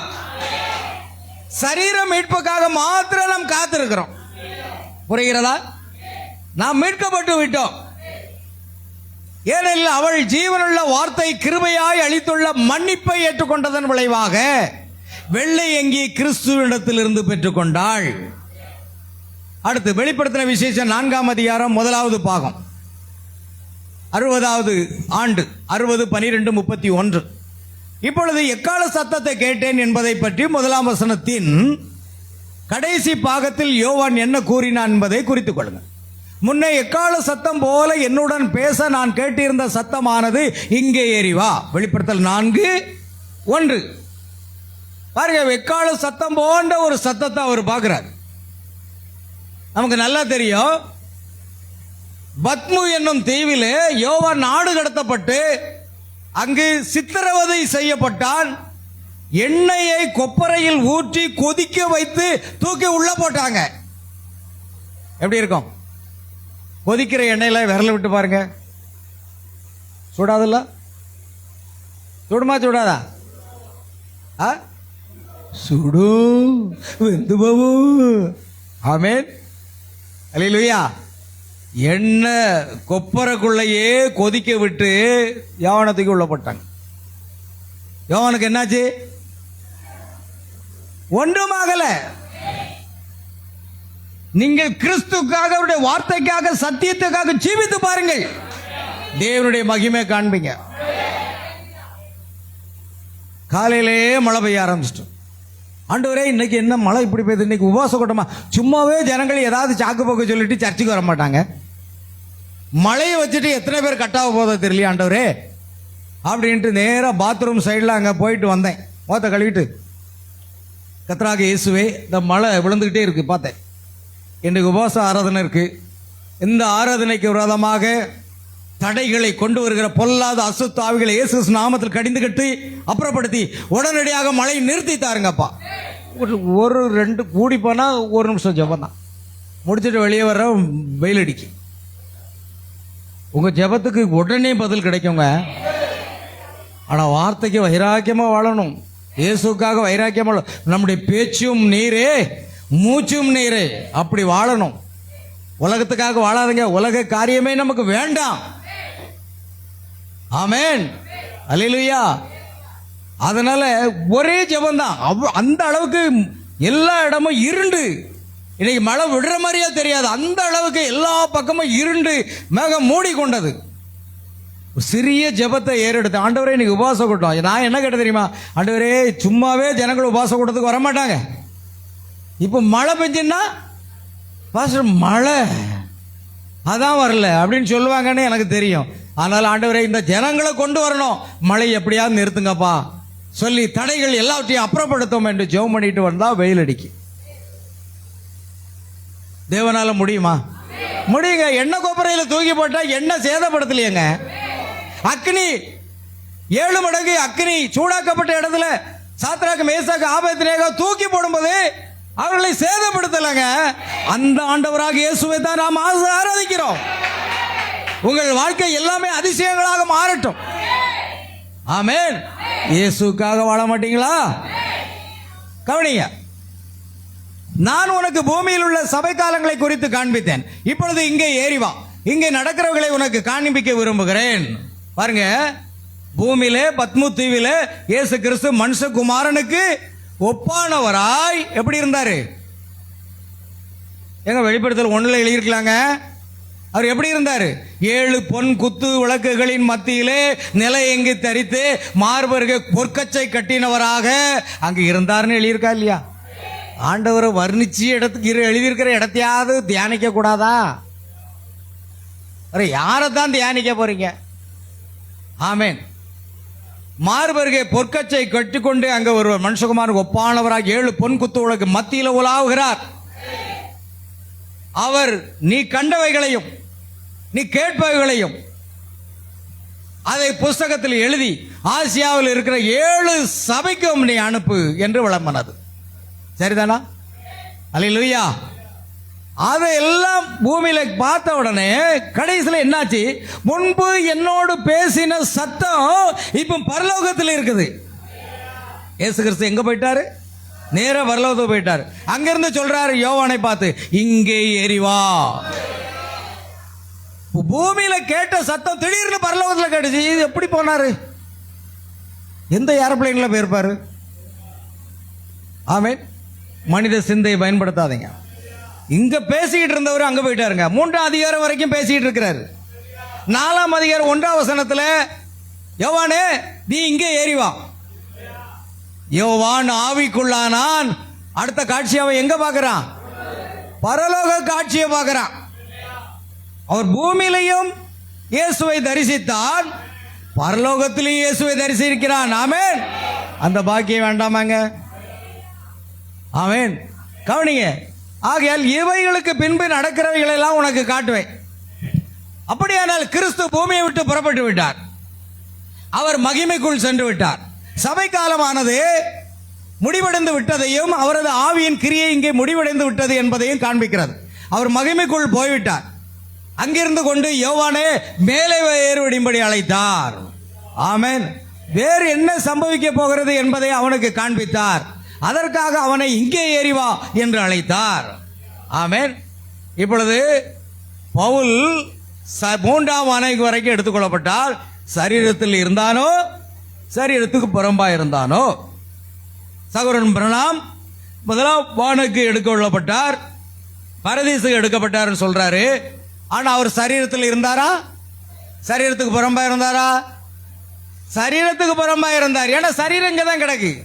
அது செத்தது போல கிடக்கு, தூங்குனது போல கிடக்கு. அப்ப அந்த சரீரத்தில் அவர் போகல. அவர் வேற ஒரு பரிமாணத்துக்குள்ள அந்த சரீரத்தில் போகிறார்.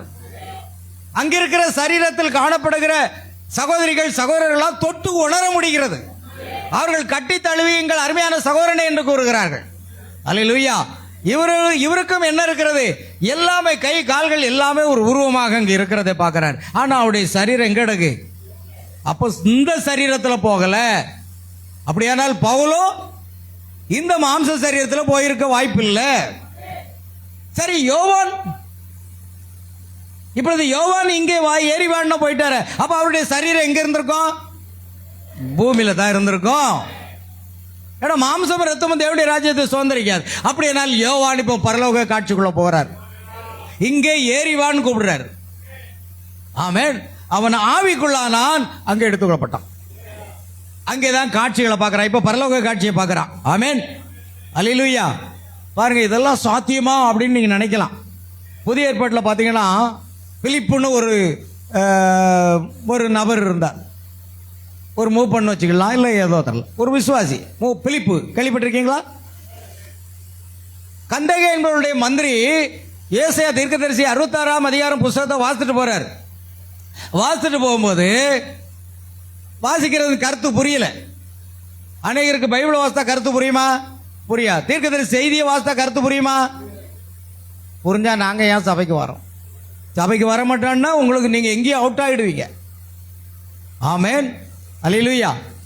கவனிங்க, நீங்க சபைக்கு மட்டும் வராம இருங்க. உங்க கிறிஸ்தவியம் வளர்ந்துருக்குமா அப்படின்னு நான் சவால் விடுறேன். உங்க கிறிஸ்தவ ஜீவியம் கீழ் நோக்கி போயிருக்கும், யாரா இருந்தாலும் சரி. ஏன்னா சபை திருந்தக்கூடிய இடம் என்று தீர்க்கதரிசி சொல்றார். தேவனை ஆராதிக்கும் ஸ்தலங்கிறார்.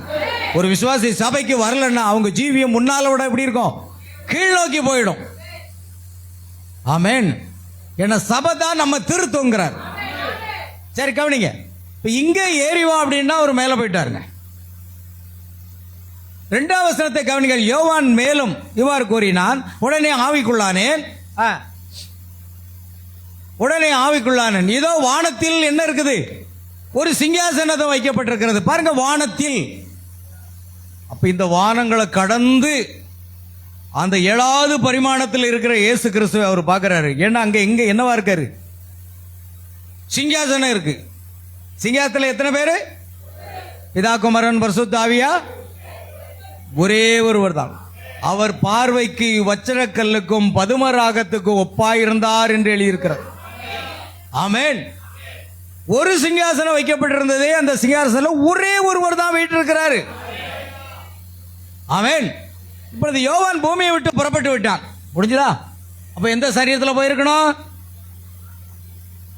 ஆவிக்குரிய சரீரத்தில் தான் போயிருக்கணும். இந்த சரீரத்தில் போக முடியாது. பாருங்க, எவ்வளவு பேர் பரலோகத்து வர போயிட்டு வந்துட்டாங்க. நீங்க எங்க போயிருக்கீங்க? நான் டவுன் வாகேடி முக்கு வர போயிட்டு வந்துட்டாங்க. ஆமென். இங்க தான் குண்டாஞ்சட்டிகளை குதிரை ஓட்டிட்டு நடக்கும். பரலோகத்துக்கு யாரும் போற மாதிரி இல்லை. போய் காட்சிகளை பார்த்துட்டு வந்து அடுத்த வாரம் சாட்சி சொல்லுங்க. என்ன? சரி. இப்பொழுது யோவான் பூமியை விட்டு புறப்பட்டு விட்டான். கிறிஸ்து பூமியை விட்டு கிளம்பி விட்டு மீண்டும் பரிசுத்தாவின் ரூபத்தில் சரீரத்துக்கு திரும்பி விட்டார். இன்றைக்கு சரீரமானது ஒரு நினைவுகூறுவலாக அங்கே இருந்து கொண்டு இருக்கிறது, ஒரு பலியாக. சரி. ஆனால் கிறிஸ்துவின் ஆவியானது சபைக்குள் வாசம் பண்ணும்படி திரும்பி வந்திருக்கிறது. சரிதானா? நமக்குள்ள அவர் வாசம் பண்ணிக்கிட்டு இருக்கிறார். நமக்குள் வாசம் பண்ணும்படியாக. இப்பொழுது இங்கே பூமியில் அவரது கிரியையின் காலத்தில் முடிவை குறித்து காண்பித்த பிறகு அவர் பரலோகத்திற்கு சென்றார். இவைகளுக்கு பின்பு சம்பவிக்க போகிறதை நான் உனக்கு காண்பிப்பேன், சபை காலங்களுக்கு பிறகு உள்ளவைகளை காண்பிப்பேன். ஆமென் என்று யோவானிடம் கூறினார். யோவானே, நான் இனிமேல் கீழே பூமியில் இருந்து எதையும் உன்னோடு பேச முடியாது. ஏனெனில் நான் அதை விட்டு நீங்கி வந்து விட்டேன். நான் உன்னதத்திற்கு வந்து விட்டேன். எனவே நீ மேலே என்னோடு வந்து விடு என்று கூறினார். ஆமென். இதற்கு பிறகு சம்பவிக்க போகிறதை நான் உனக்கு காண்பிப்பேன் என்றார். ஓ, தரிசனத்தில் மகிமைக்குள் எடுத்துக்கொள்ளப்பட்டான். ஏவான் எங்க போயிட்டாருங்க? மகிமைக்குள்ள போயிடுறாரு. ஆமென். இதெல்லாம் எதுக்கு நான் உங்களுக்கு வாஸ்து காமிக்கணும்னா, அடுத்த வாரத்துக்குள்ள தரிசனத்தில் பார்த்துட்டு நீங்க வந்தாகணும் சாட்சி சொல்ல. கர்த்த உருவத்தை பார்த்தனுங்க யாரும் சொல்லிடக்கூடாது. அதுக்கு அல்லையிலே தானா? சரி, நான் உனக்கு காண்பிப்பேன். ஒரு தரிசனத்தில் மகிமைக்குள் எடுத்துக்கொள்ளப்பட்டான். அவனுடைய அனுபவம் பவுலுடைய அனுபவம் போன்றதாகத்தான் இருக்க வேண்டும். பாத்தீங்களா? அவனுடைய அனுபவம் என்னங்க? பவுலுடைய அனுபவம் போலாகத்தான் இருக்க வேண்டும். பிரணாமுடைய அனுபவம் அதுவாகத்தான் இருக்கிறது. ஏன் ஸ்தேவானுடைய அனுபவம் அதுதானே இருந்தது. பாருங்கள், அப்படியே நாம் வைத்துக் கொள்வோம். அவனுடைய அனுபவம் பவுலுடைய அனுபவம் போன்றதாகத்தான் இருக்க வேண்டும். 2 கொரிந்தியர் 12:2 முதல் 4 வசனங்களிலே நாம் ஏற்கனவே வாசித்தோம் இல்லையா? அதை குறித்துக் கொள்ளுங்கள். 2 கொரிந்தியர் 12:2-4. பவுலும் கூட ஒரு நாளிலே தரிசனத்தில் எடுத்துக்கொள்ளப்பட்டான். அதை நீங்கள் அறிந்தீர்களா? அவன் பார்த்த காரியங்கள் அவைகளை பற்றி வெளியே பேசுவதற்கு உகந்ததல்ல என்பதாக இருந்தது. 14 வருடங்கள் அவன் அதை பற்றி குறிப்பிடவே இல்லை. ஆனால் அவ்விரு அனுபவங்களுக்கு இடையே உள்ள வேறுபாட்டை கவனிக்கும்.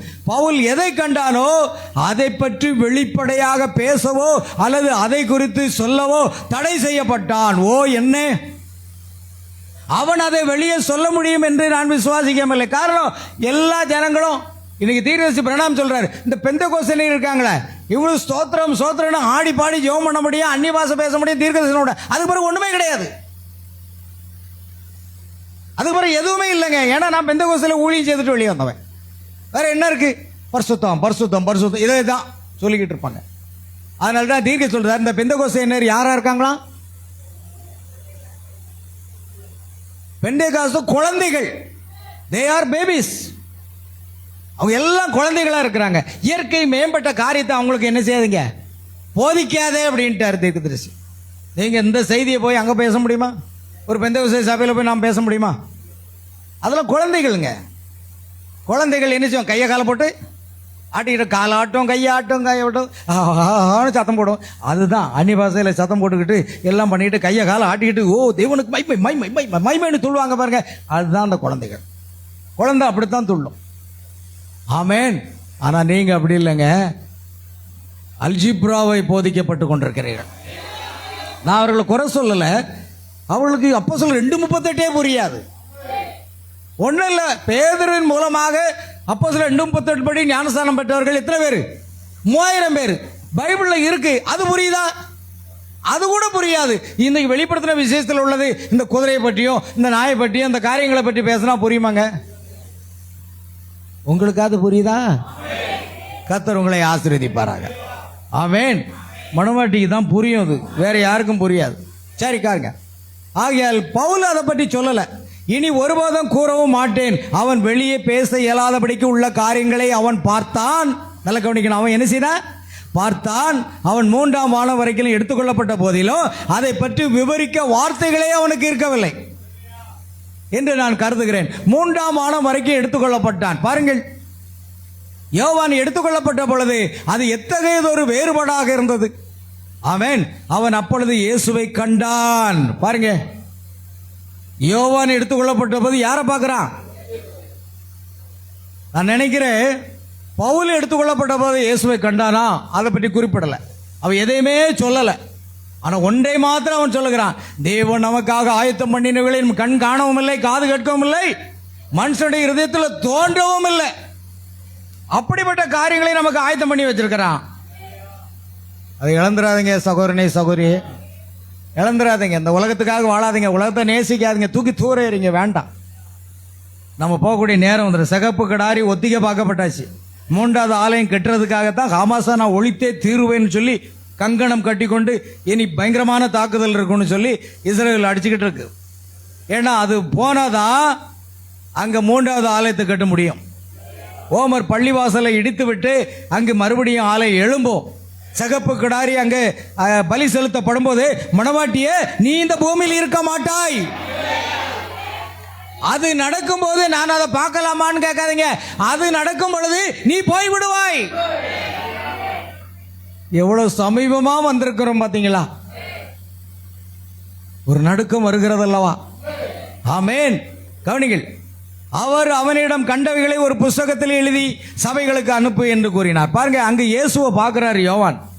அங்கு ஒரு சிங்காசனம் இருந்து ஒருவர் வீட்டு இருந்தார். சரி கவனிங்க. ஆகையால் பவுல் கண்டவைகளை பேச தடை செய்யப்பட்டான். ஆனால் யோவானோ ஒரு புஸ்தகத்தில் அதை எழுதி அது காலங்கள் நெடுகிலும் போகும்படியாக அவனுக்கு கூறப்பட்டது.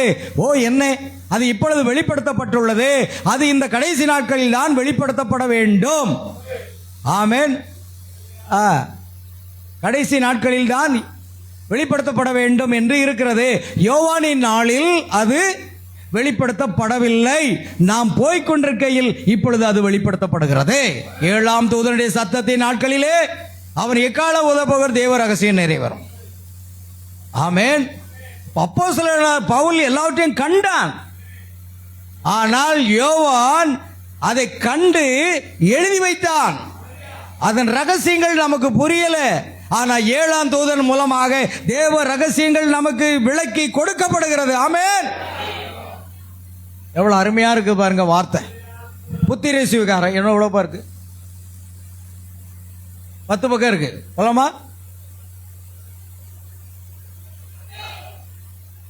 10 பக்கம் 10 நிமிஷம் ஓடிடும், அவ்வளவுதான். புத்திர சுவிகாரம் எத்தனை செய்தியிலிருந்து எடுத்திருக்கேன் பாத்தீங்களா? ஆமென். இந்த செய்தி எடுக்கணும் எத்தனை மணி நேரம் ஆகும்? ஆமென். அல்லேலூயா. ஞாயிற்றுக்கிழமை நிறைய பேர் வருவாங்க, பாஸ்டர் மழை பெஞ்சிட்டு திட்டிருந்து ஒழுகிட்டு வீட்டில், அதனால தான் வர முடியலன்னு சொல்ல போறீங்க. நீ மழை பெஞ்சாலும் சரி வெயில் அடித்தாலும் சரி தேவ சமூகத்தில் காத்திருந்து அங்கே செய்தி ஆயத்தப்படுத்தணும். ஆமென். பாருங்க, புத்திர சுவிகாரம் பாகம் 1 60/5/15 நாள் 15/5/60 அப்படி ரிட்டர்ன் கொண்டு வந்துருங்க. அங்கு பாவம் இருக்க முடியாது, பொறாமை இருக்க முடியாது, வியாதி இருக்க முடியாது. இவை அனைத்தும் பரலோக கரையை அடையவே முடியாது. இதை எடுத்துக்கிற சிலாக்கி எனக்கு அருளப்படாமல் போனால் ஒரு கால அது அருளப்படாமல் இருக்கலாம். அப்படியானால் தேவன் என்னை மன்னிப்பாராக. ஆனால் அந்த சிலாக்கியம் எனக்கு அருளப்படுமானால் நான் சிலவற்றை காண தேவன் என்னை 1ஆம் வானம் வரைக்கும் எடுத்துக்கொண்டார். பாத்தீங்களா? தீர்க்கதரிசி 1ஆம் வானம் வரைக்கும் போயிட்டாரு. சரி, 3ஆம் வானம் வரைக்கும் பவுல் போனாருங்க. நம்ம 1ஆம் வானம் வரைக்கும் போலாமா? போலாமா? விண்வெளிக்கு போயிட்டு வந்தாங்களே அமெரிக்க வீரர்கள், இந்திய வீரர்களா, அவங்க ஏதாவது பார்த்துருப்பாங்களா? பார்த்துருப்பாங்களா? ஆவிக்குரிய கண்கள் இருந்தா தான் அதை பார்க்க முடியும், வேற எதையும் பார்க்க முடியாது. விண்வெளியிலே அவர்கள் சுற்றி வந்தார்கள், அவ்வளவுதான். பாருங்கள், முதலாம் வானம் வரைக்கும் எடுத்துக்கொண்டனர் என்பதை கூற விரும்புகிறேன். எடுத்துக்கொண்டார். வேதத்தில் ஒருவர், அது பவுல் என்று நம்புகிறேன், 3ஆம் வானம் வரைக்கும் எடுத்துக்கொள்ளப்பட்டதாக எழுதப்பட்டது. முதலாம் வானமே இவ்வளவு மகிமை பொறிந்ததாக இருக்குமானால் 3ஆம் வானத்தின் மகிமை எப்படி இருந்திருக்கும்? முதலாம் வானமே இவ்வளவு மகிமையா இருக்குங்க. நான் முதலாம் வானம் வரைக்கும் போகும்போது இந்த அருமையான இளம் வாலிப சகோதர சகோதரிகளை நான் பார்த்திருக்கிறேன். இவ்வளவு காரியம் முதலாம் வானத்தில் இருக்குதா? இந்த முதலாம் வானம், 2ஆம் வானம், 3ஆம் பாகம் எல்லாம் சேர்ந்து தான் ஹெவன் அப்படின்னு இருக்கும். ஆமென். ஆகையால் முதலாம் வானமே இவ்வளவு மகிமை பொருந்தினதா இருக்குமானால் 3ஆம் வானத்தின் மகிமை எப்படி இருந்திருக்கும்? அதை குறித்து பவுலால் 14 ஆண்டுகளாக பேச முடியல. ஆனா இதை பவுல் பார்த்துட்டார். அவர் பேச முடியல. யாருக்கு புரியணும்? ஒருத்தருக்கும் புரியாது.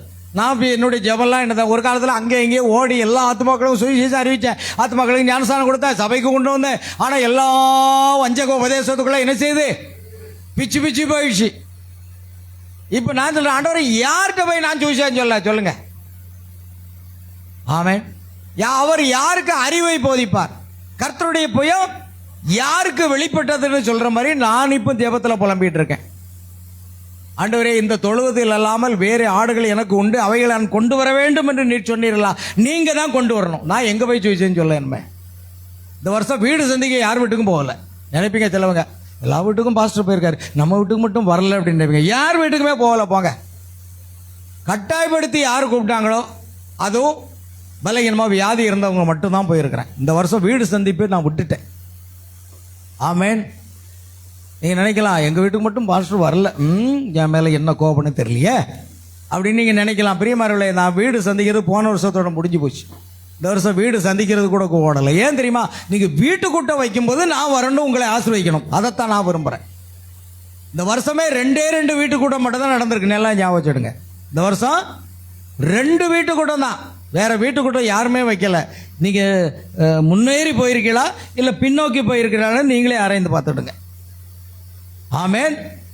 பாருங்க, ஆகையால் இவ்வளவு மகிமையா இருக்கு. 3ஆம் வானத்தின் மகிமை எப்படி இருந்திருக்கும்? அதை குறித்து பவுலால் 14 ஆண்டுகளாக பேச முடியலை என்பது வியப்பொன்றும் இல்லை. சீக்கிரம், அவன் சரீரத்தில் இருந்தானோ சரீரத்துக்கு புறம்பாய் இருந்தானோ என்று தெரியவில்லை என்று அவன் கூறுகிறான். அந்த மகத்தான அப்போஸ்தலனுடன் கூட நானும் சேர்ந்து அவனுடைய உத்தியோகத்தை பகிர்ந்து கொள்ளவோ அல்லது என்னை அவனுக்கு சமமாக்கி கொள்ளவோ நான் முயலவில்லை. நான் சரீரத்துக்கு புறம்பாய் இருந்தேனோ என்று அறியேன் என்று கூற விரும்புகிறேன். பாருங்க, பவுல போல நானும் சரீரத்துக்கு புறம்பாய் இருந்தேன், அதுபோல யோவானும் சரீரத்துக்கு புறம்பாய் இருந்தார். ஆமென். பாருங்கள், அதை ஒன்று மாத்திரம் எனக்கு தெரியும், உங்களை எவ்வளவு தத்ரூபமாக காண்கிறேனோ அவ்வளவு தத்ரூபமாக அது அமைந்திருந்தது. ஆமென். பாருங்க, கடைசியாக உண்மையான ஈஸ்டர் முத்திரை, கடைசி பாயிண்ட், கடைசி ஒரு செய்தி இருக்கு. இத்தனை புஸ்தகமாவது நீங்க வாசிருக்கீங்களா? இதுல சொல்லப்பட்ட புஸ்தகத்தை யாரெல்லாம் வாசிருக்கீங்க?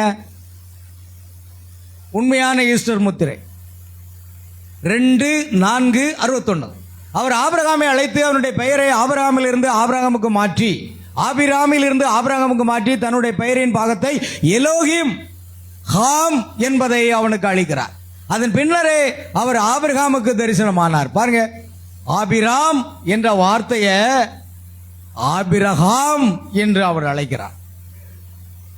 அவருடைய பின்பு அவர் அதன் பின்னரே ஆபிரகாமுக்கு தரிசனமானார். அவருடைய வித்திற்கு எப்படி அவர் அவனுடைய வித்திற்கும் அதே விதமாக செய்திருக்கிறார் என்பதை கவனிங்கள். ஆபிரகாமுடைய வித்தானது நீதிமானாக்குதலின் ஊடாகவும் பரிசுத்தமாகுதலின் ஊடாகவும் பரிசுத்தாவின் அபிஷேகத்தின் ஊடாகவும் வருகிறது. அவருடைய நாமத்தின் வெளிப்படுத்தல், அவர் யாரா இருக்கிறார் என்பதை குறித்து வெளிப்படுத்தல். ஆமென். அவரை குறித்த வெளிப்படுத்தல் இயேசு கிறிஸ்து. பழைய ஏற்பாட்டின் யெகோவா தேவன், புதிய ஏற்பாட்டில் கர்த்தராகிய இயேசு கிறிஸ்து தம்முடைய நாமத்தை தம்முடைய சபையோடு பகிர்ந்து கொண்டு அவர்களை வெளியே அழைத்தார். அதன் பின்னர் அவர் என்ன செய்தார்? பாருங்கள், நாம் தான் அது. நாம் நீதிமானாக்கப்படுதல், பரிசுத்தமாக்கப்படுதல், பரிசுத்தாவினுடைய அபிஷேகத்தின் ஊடாக இப்பொழுது நாம் வந்திருக்கிறோம். ஆமென். பின்பு தம்முடைய அவர்களை வெளியே அழைத்தார். அதன் பின்னர் அவர் என்ன செய்தார்? அதே சபையில் அவர் தம்முடைய நாமத்தை, இயேசுவின் நாமத்தை அழைத்தார். அவர் என்ன செய்தார்? அவர் தனக்கு பின்பக்கமாக நடந்ததை ஆவியில் பகுத்தறியக்கூடியவராயிருந்து அவர் ஆபிரகாமுக்கு செய்த அதே ரூபத்தில் தரிசனமானார். புரிகின்றதா? அதே நாமத்தில், அதே காரியத்தில், அதே ரூபத்தில் தரிசனமானாரே. நாம் பாதையின் முடிவில் இருக்கிறோம். நான் அன்றைக்கு பிரசங்கித்தது போல, ஆமென். ஆபிரகாமுக்கு முன்பாக மனித சரீரத்தில் இருந்தது இந்த இயேசுவின் சரீரம் அல்ல. ஆனா அவர் யார் தான்? இயேசுதான். அப்பொழுது அந்த பெயர் பரலோகத்தில் இருந்தது. அந்த பெயர் எங்கிருந்து? அங்கிருந்து தூதன் கொண்டு வந்து கொடுக்கிறான். இயேசுங்கிற பெயரை மரியாளோ யோசேப்போ வைக்கல, பரலோகத்திலிருந்து தூதன் கொண்டு வர்றார். புரிகிறதா? ஆமென். ஏன்னா அதுக்கு முன்னால ஒரு பெயர் வைக்க சொன்னார். ஒரு கன்னி கர்ப்பதியாக ஒரு குமாரன் பெயர், அவருக்கு என்ன பெயர் வைக்கணும்? இம்மானுவேல் என்றால் தேவன் நம்மோடு இருக்கிறார். ஆனா புதிய ஏற்பாட்டில் இயேசுன்னு சொல்லப்படும். ஆனா இவர் தான் அங்கே இருந்தார். ஆமென். ஆனா இந்த சரீரம் அல்ல, அதை புரிஞ்சுக்கணும். இது மாம்ச சரீரம். ஆமென். இப்பொழுது என்ன சம்பவித்தது என்று கவனிங்கள். பாருங்கள், அவர் அதை செய்த போது ஆபிரகாமுக்கும் சாராளுக்கும் சபைக்கும் மாற்றம் உண்டாகும் முன்னர் அதுவே அவர் சபைக்கு அளித்த கடைசி அடையாளம். ஆமென். இப்பொழுது தூதன் son of man ministry YouTube சேனல்ல பாருங்க, த லாஸ்ட் சைன், கடைசி அடையாளம், மணவாட்டிக்குரிய கடைசி அடையாளம் என்று ஒரு தலைப்பில் கிட்டத்தட்ட எத்தனையோ ஆண்டுகளுக்கு முன்பாக நான் பிரசங்கித்திருக்கிறேன். அதை கேட்டு பாருங்கள். ஆமென். ரகசியத்தை கூறினபோது ஸ்திரியானவள், அதாவது சபை, அவளால் அதை விசுவாசிக்க முடியல. எனவே அவள் தனக்குள்ளே நகைத்துக் கொண்டாள். அவள் 100 வயதானவளாக இருந்தால் கணவனாகிய ஆபிரகாம் மனைவியாகிய அவளோடு இருக்கும்படியான உணர்வு இழக்கப்பட்டிருந்தது. நான் எதை பொருட்படுத்தி கூடுகிறேன் என்று நீங்கள் புரிந்து கொள்வீர்கள். குடும்ப உறவு முறைகள் அநேகமாக 20 வருடங்களுக்கு முன்னர் தொடர்பு இருந்திருக்கலாம், நல்லது. எனவே அவர்கள் அந்த வகையில் மரித்து போயிருந்தனர். அவருடைய சரீரம் செத்து போயிருந்து சாராளுடைய சரீரம் என்ன செய்து? ஸ்திரீகளின் வழிபாடு நின்று போயிட்டு, கற்பம் செத்து போச்சு. ஆமென். எனவே அவர்கள் அந்த வகையில் மரித்து போயிருந்தனர். சாராளும் ஆபிரகாமும் சரீர பிரகாரமான உணர்வுகளில் மரித்து போயிருந்தனர். சாராளுடைய கர்ப்பமும் மரித்து போயிருந்தது. ஆனால் என்ன நடந்தது? என்ன சம்பவித்தது? அவள் என் ஆண்டவனும் நானும் எவ்வளவு வயது உள்ளவர்களாக இருக்கையில் என்னால் எப்படி முடியும்? நாங்கள் அங்கே அநேக வருடங்களாக அந்த விதமான உறவு முறைகளில் இருந்து முடிவுற்று போனவர்களாக இருந்து வந்திருக்கிறோம். அது அவருக்கு கூடாத காரியமாக இருக்கிறது, அது எனக்கும் கூடாத காரியமாக இருக்கிறது. ஏனென்றால் உற்பவ கால திட்டத்தில் உன்னிடத்தில் வருவேன், அப்பொழுது நீ ஒரு குமாரனை பெறுவாள் என்று வாக்குத்தத்தம். ஆமென். அது அவருக்கு கூடாத காரியமாக இருக்கிறது, அது எனக்கும் கூடாத காரியமாக இருக்கிறது. என்னால் அதை எப்படி செய்ய முடியும்? சரிதானா? 4:30 மணிக்கு பிரசங்கம் ஆரம்பிச்சோம் இல்லையா? 5:30 1.5 மணி நேரம் கரெக்டாக வரும். அது எனக்கும் கூடாத காரியமாக இருக்கிறது, என்னால் அதை எப்படி செய்ய முடியும் என்று கூறிக்கொண்டாள். அவள் தன் உள்ளத்திலே நகைத்து கொண்டாள். அப்பொழுது தூதனானவரோ, அவள் ஏன் நகைத்தாள்? அவள் ஏன் தன்னுடைய உள்ளத்தில் அவ்வாறு எண்ணினாள்? ஏன் அவள் இதை கூறினாள் என்று கேட்டார். இப்பொழுது கவனிங்கள், ஆபிரகாமுக்கும் சாராளுக்கும் ஏதோ காரியம் சம்பவிக்கும் முன்னர் அதுவே கடைசி அடையாளம். உங்களுக்கு தெரியுமா? ஆபிரகாமுக்கு முன்னாக கொடுக்கப்பட்ட கடைசி அடையாளம். அடுத்து அவளுடைய சரீரம் என்ன செய்யணும்? சரீரங்கள் மறுரூபம் ஆகணும், இளமையா மாறணும். ஓ, அந்த நேரத்தில் நாம வந்துட்டோம். ஓ, சபைக்கு கொடுக்கப்பட்ட கடைசி அடையாளத்தை சபையானது பெற்றாகிவிட்டது. மீண்டுமாக மனித சரீரத்தில் அவர் தம்மை வெளிப்படுத்தி விட்டார். ஆமென். கடைசி அடையாளம் இங்கு காணப்பட்டு விட்டது என்றால் நம்முடைய சரீரங்கள் மறுரூபமாக வேண்டிய, இளமையாக மாற வேண்டிய ஒரு நேரத்தில் வாழ்ந்து கொண்டிருக்கிறோம். அடுத்த வாரம் நடக்கலாம், அடுத்த மாதம் நடக்கலாம், நாளை கூட நடக்கலாம். நாம் ஆயத்தமாக இருக்க வேண்டும் அல்லவா? ஆயத்தமாக இருந்தவர்கள் கல்யாண வீட்டுக்குள் பிரவேசித்தார். இந்த உலகத்தை நேசிக்காதீங்க, உலகத்தின் மேல உங்க அன்பை வைக்காதீங்க. ஆமென். கவனிங்க, இப்பொழுது தேவன் அவர்களை மீண்டுமாக வாலிப மனிதனாகவும் வாலிப பெண்மணியாகவும் மாற்றினார் என்று உங்களிடம் கூறி இங்கு ஒரு முறை நான் பிரசங்கித்தேன். அதை நிரூபிக்கும்படியாக அவள் அங்கு சென்றாள். அவர்கள் ஒரு சிறு பயணம் மேற்கொண்டு கேராருக்கு சென்றிருந்த போது பெலிஸ்திய ராஜாவாகிய அபிமெலேக்கு சாராளோடு காதல் கொண்டு அவளை மணந்து கொள்ள விரும்பினான். உங்களுக்கு தெரியுமா? பெலிஸ்திய அந்த தேசத்துக்கு போகிறார். கேராருக்கு சென்றிருந்த பொழுது பெலிஸ்திய ராஜா அபிமெலேக் சாராளோடு காதல் கொள்ளுகிறான். சாராளுக்கு எத்தனை வயசு?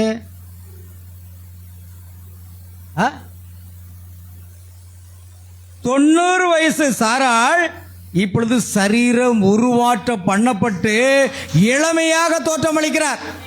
ஏங்க 90 வயசு கிழவியை யாராவது காதலிப்பாங்களா ஐயா? கொஞ்சம் சொல்லுங்க. 90 வயசு கிழவி ரோட்ல போயிட்டு இருக்கா, ஒரு கம்பை வச்சுக்கிட்டு நீங்க கிட்ட போய் I love you I love யூன்னு சொல்லுவீங்களா? சொல்லுவீங்களாங்க? அவன் அப்படி சொன்னோம்னா நம்மளாம் பார்ப்போம், மெண்டல். இவன் யாரு? ஒரு மெண்டல், ஒரு பைத்தியக்காரா. ஆமே அல்லேலூயா. சரிதானே இல்லையாங்க? 90 வயசு பாட்டிக்கிட்ட போய் யாராவது ஐ லவ் யூ சொல்லுவாங்களா? ஆமே ஒன்று சொல்லுவாங்க, கிளவி தூரப்பா வண்டி வருது. என்ன சொல்லுவான்? கிளவி தூரப்பா வண்டி வருது. நீ ஆடிக்கிட்டு போற, வண்டி இடிச்சு தள்ளிட்டு போயிடுவான். பரலோகத்துக்கு பண்ண ஆசையா அப்படின்லாம் கேட்பான். ஆமேன். அதை போய் லவ் யூன்னு சொல்லுவானா? ஆனா அபிமெலேக்கு சாராளை என்ன செய்தான்? காதல் பண்றான். அப்போ அவ எப்படி இருந்திருக்கணும்? கொஞ்சம் யோசித்து பாருங்க, எப்படி இருந்திருக்கணும்? இளமையா இருந்திருக்கணும். ஆமேன். ஒரு கிழவியை லவ் பண்ணல, அவன் இளமையான ஒரு வாலிப பெண்ணாக அவள் காணப்படுகிறாள். அப்பொழுதுதான் அபிமெலேக்கு சாராளோட காதல் கொண்டு அவளை மணந்து கொள்ள விரும்பினாள். 90 வயசு கிழவி யாராவது மணப்பாங்களா? சொல்லுங்க, கொஞ்சம் வாய் திறந்து சொல்லுங்க. இப்பதான் உச்சகட்டத்துக்கு போயிட்டு இருக்கு. ஆமேன். லவ் பற்றி பேசிட்டு இருக்கிறேன், கொஞ்சம் விழிப்பாருங்க. அல்லேலூயா.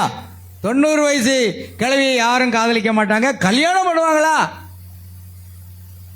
காதலிப்பாங்க. பாட்டினா உங்களை லவ் பண்றேன், ஏன் காதல கலக்க அது அந்த குண்டனை தூக்கிட்டு போறதுக்கு. அது என்ன சொல்லுவாங்க? பாம்படம். பாம்படம். அதை இழுத்துட்டு போறது வரைக்கும் வேணா லவ் பண்ணுவான், அப்புறம் எடுத்துட்டு போயிடுவான். ஆமேன். இங்க பாருங்க, அவளை நான் மணந்து கொள்ள போகிறேன், கல்யாணம் பண்றதுக்கு முயற்சி பண்றான். யாராவது இதுவரைக்கும் பைபிள் வாசித்தது உங்களுக்கு புரிஞ்சுதா? புரியுதாங்க? தோண்ட வந்துகிட்டே இருக்குங்க. ஆமேன். அபிமெலேக்கு சாராளோட காதல் கொண்டு அவளை மணந்து கொள்ள விரும்பினான். உண்மையாக அவள் மீண்டும் ஒரு அழகான வாலிப பெண்மணியாய் இருந்தாள். ஆமேன். நீங்களும் அப்படித்தான் மாற போறீங்க. ஆனா உங்களை யாரும் லவ் பண்ண மாட்டாங்க. ஏன் தெரியுமா? நாம அந்த சரீரத்துக்குள்ள போயிடுவோம். ஆமேன். லவ்வுக்கு எல்லாம் இங்கே தான், அங்க கிடையாது. அங்க தெய்வீக அன்பில் இருக்கும். என் அருமையான சகோதரனே, என் மனைவி நானும் கைகோர்த்துக் கொள்வோம். என் மனைவி சொல்வாள், என் அன்பான சகோதரனே அப்படின்னு சொல்வாள். என் அன்பான சகோதரியே அப்படின்னு நாங்கள் சொல்லுவோம். காலையில் சொன்ன மாதிரி நானும் என் மனைவியும் என்ன செய்வோம்? கைகோர்த்து கொண்டு போவோம். நீங்க கை கோர்ப்பீங்களா? உங்க புருஷன் அங்க இருப்பாரா? அல்லேலூயா. உங்க புருஷன் ரட்சிக்கப்படல, சத்தியத்தில் இல்லைன்னா நீங்க கனவு கூட காணாதீங்க. ஆமேன். கவனிங்க. ஆகையால் உண்மையாகவே அவள் மீண்டும் ஒரு அழகான வாலிப பெண்மணியா இருந்தாள். கவனிங்கள், அவர் ஏதோ ஒரு காரியத்தை செய்ய வேண்டியதா இருந்தது. அவர் அவளை மாற்ற வேண்டியதா இருந்தது. அவர் அவனையும் அவளையும் வெறுமனே ஒரு வாலிப மனிதனாகவும் வாலிப ஸ்திரீயாகவும் மட்டும் மாற்றவில்லை. அவர் அதை மாத்திரம் செய்யவில்லை. ஏனென்றால் அவர்கள் அவ்வாறு இருந்திருந்தால் அதே காரியம்தான் காணப்பட்டிருக்கும். பாருங்கள், அவர்கள் வந்து, ஏனென்றால் அவள் ஏறக்குறைய 16 வயதா இருந்த போதே அவன் அவளை விவாகம் பண்ணியிருந்தான். தாராளுக்கு எத்தனை வயசு? அப்பெல்லாம் 16 வயசு, 18 வயசு, 21 வயசுக்குள்ள கல்யாணம் முடிஞ்சிடும். இப்போ அப்படி இல்லை, தள்ளி போட்டுக்கிட்டே போயிட்டு இருக்கோம். ஆமேன். அந்த டைம் தான் பெண்ணின் திருமண வயது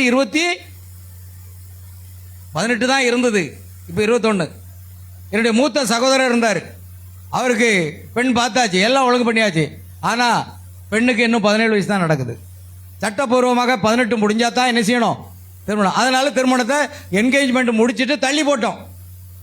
18 வயசு முடிஞ்ச உடனே திருமணம் நடந்தது. அல்லேலூயா. இப்போ என்ன செய்யறாங்க அப்படின்னா, பெண்ணின் திருமண வயது எத்தனை? 21. அப்படிதானாங்க?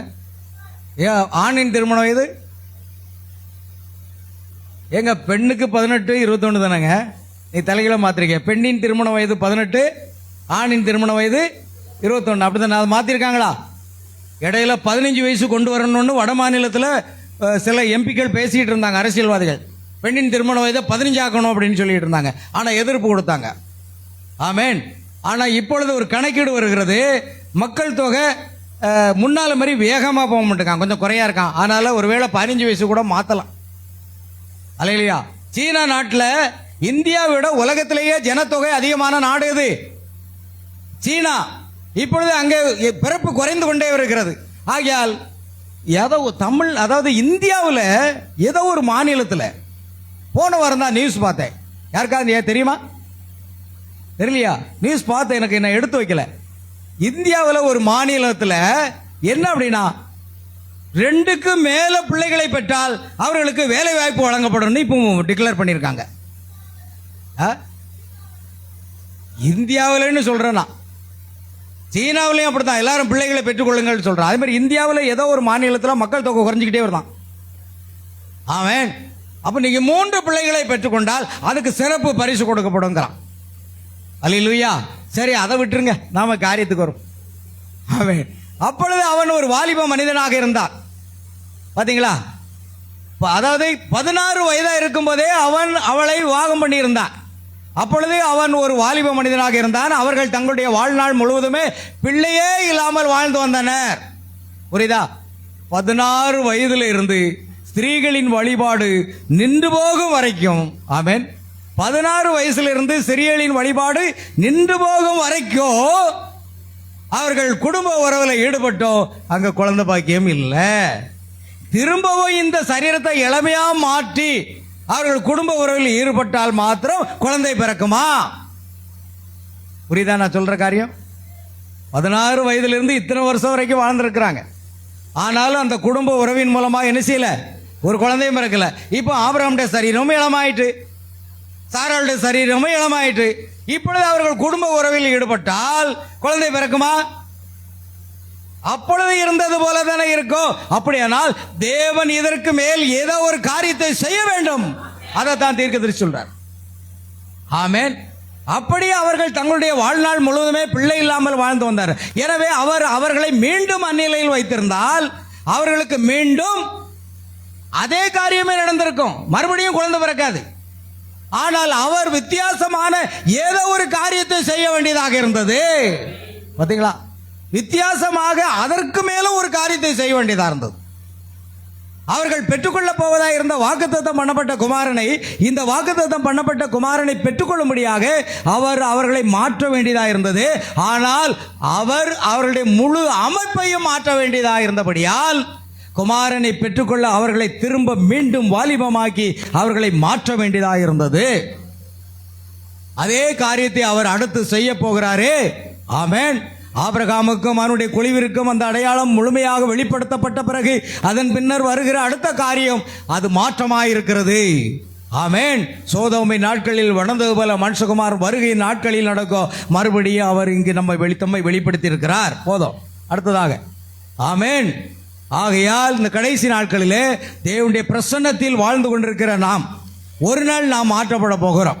தேவன் ஏதோ ஒரு காரியத்தை நமக்கு செய்ய போகிறார். அவர் எப்படி செய்ய போகிறாரோ, என்ன செய்ய போகிறாரோ எனக்கு தெரியாது. ஆனால் அவர் செய்வார் என்று நான் விசுவாசிக்கிறேன். என் சரீரம் மாறும் என்று விசுவாசிக்கிறேன். ஆமென்.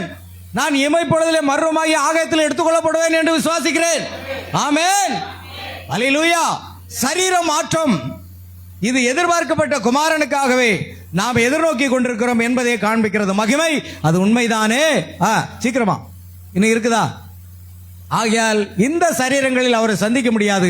நான் திரும்பவும் வாலிப மனிதர்களாகவும் ஸ்திரீகளாகவும் மாற்றப்பட்டாலும் இன்னமும் நம்மால் அவரை சந்திக்க முடியாது. ஏனென்றால் நாம் அவரை ஆகத்தில் சந்திக்க வேண்டும். நம்மை திரும்பவும் வாலிப மனிதர்களாகவும் ஸ்திரீகளாகவும் மாற்றுவது அல்லாமல் வேற ஏதோ ஒரு காரியம் செய்யப்பட வேண்டியதா இருக்கிறது. அவருடைய சரீரத்தையோ சாராளுடைய சரீரத்தையோ வாலிபமாகிட்டார். ஆனா இன்னும் ஏதோ ஒரு காரியம் செய்யணும். ஏன்னா 16 வயசுல இருந்தே அவர்கள் தாம்பத்திய உறவில் ஈடுபட்ட ஒரு குழந்தை பிறக்கலன்னா இன்னும் அதே காரியமா? அப்பொழுது தேவன் அதற்கு மேலே ஏதோ ஒரு காரியத்தை செய்ய வேண்டிய இருந்தது. அப்பொழுது சாராள் கற்பம் பெற்று அவள் ஒரு குழந்தையை பெற்றெடுத்தாள். ஆமென். அதே போன்று நம்முடைய சரீரம் மாறுறது மட்டும் இல்லைங்க, தேவன் ஏதோ ஒரு காரியத்தை மணவாட்டிக்கு செய்யணுமா? ஆமென். நாம் மாற்றப்பட்டு ஆகாயத்தில் அவரை சந்திக்கும்படி எடுத்துக்கொள்ளப்பட வேண்டும். வருகிற அடுத்த காரியம் கர்த்தராகிய இயேசுவை ஆகாயத்தில் சந்திக்கும்படியான சபையின் எடுத்துக்கொள்ளப்படுதலும் நித்திரையாயிருக்கும் பரிசுத்தவான்களின் சரீரம் மாற்றவுமே ஆகும். அல்லேலூயா. நித்திரையா இருக்கும் பரிசுத்தவான்கள். 2 சேர்த்துறாங்க. அடுத்தது எடுத்துக்கொள்ளப்படுதலும், அடுத்தது நித்திரையா இருக்கும் பரிசுத்தவான்களில் சரீர மாற்றமே ஆகும். எண்டுக்கு வந்துட்டோம். நம்ம எங்க வந்துட்டோம்? எண்டு, முடிவுக்கு வந்துட்டோம். பிரியமானவர்களே, யாரும் எழுந்திருப்போமா? வாஞ்சியா இருக்கீங்களா? அல்லேலூயா. சரி, ஒரு சின்ன ஜெபம் பண்ணிட்டு நம்ம ராபோஜனத்துக்கு போயிடலாம். கரெக்டாக சரியான நேரத்துக்கு நம்ம முடிச்சிருவோம். கர்த்தருக்கு ஸ்தோத்திரம் உண்டாகட்டும். யாரும் எழுந்திருப்போம். கடைசியாக நாம் ஒரு பாடலை பாடுவோம், அல்லது நாம் ஜெபித்து விடுவோம். ஜெபித்து நிறைவு செய்து விடுவோமா? ஆமென். எல்லாரும் எழுந்து நிற்போம். அன்பின் பரலோக பிதாவே, உம்மை நன்றியோடு உம்மை துதிக்கிறோம், ஸ்தோத்திரிக்கிறோம். கர்த்தாவே, ஆசீர்வதிக்கப்பட்ட இந்த பரிசுத்தமான உபவாச நாளிலே தேவனுடைய சமூகத்தில் வந்து நாங்கள் உம்மை துதித்து பாடி ஆராதித்து மகிமைப்படுத்த கிருபை செய்தீரே, நன்றி செலுத்துகிறோம். எங்கள் கர்த்தராகிய இயேசு கிறிஸ்து நாமத்தினாலே ஆண்டவரே, நித்திய வீடு என்ற தலைப்பிலே 1ஆம் பாகத்தை 2வது பாகத்தையும் தியானிக்கும்படி கிருபை செய்தீரே.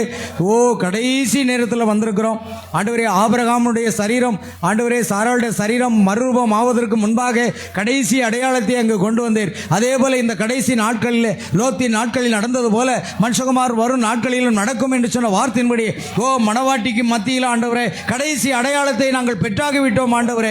அந்த கடைசி அடையாளத்துக்கு பிற்பாடு சரீரம் மாறுதலுமாக எடுத்துக்கொள்ளப்படுதலுமாக இருக்கும் என்று விசுவாசிக்கிறோம் ஆண்டவரே. நாங்கள் எங்கு வாழ்ந்து கொண்டிருக்கிறோம்? இந்த உலகத்தை நாங்கள் நேசிக்கிறோமா ஆண்டவரே? நாங்கள் எங்களையே நேசிக்கிறோமா? வேண்டாம் ஆண்டவரே, இந்த உலகம் எங்களுக்கு தேவையில்லை ஆண்டவரே. எங்களை நேசிக்காதபடி, நாங்கள் எந்த காரியத்துக்கும் பிரயாசப்படாதபடி தேவ சமூகத்திலே காத்திருந்து ஜெபிக்கவோ, வேத வாசிக்கவோ, வேத வசனங்களை தியானிக்கவோ கிருபை தர வேண்டுமா ஜெபிக்கிறோம் ஆண்டவரே. ஆமென். கர்த்தாவே, உம்முடைய நாம மகிமைக்காக ஆண்டவரே, உலக காரியத்துக்காக நாங்கள் வாழாதபடிக்கு இயேசுக்காக வாழுகிற பிள்ளைகளாக, உம்மை முகமாக தரிசிக்கிற பிள்ளைகளாக காணப்பட கிருபை செய்ய வேண்டுமா ஜெபிக்கிறேன் ஆண்டவரே. தொடர்ந்து ராபோஜன ஆராதனைக்காக கடந்து செல்கிறோம். அதை ஆசீர்வதித்து தாரோம், பொறுப்படுத்துகிறோம். துதி கன மகிமை யாவற்றையும் உமக்கு செலுத்துகிறோம். கர்த்தராகிய இயேசு கிறிஸ்துவின் நாமத்தில் கேட்கிறோம் பிதாவே. ஆமென்.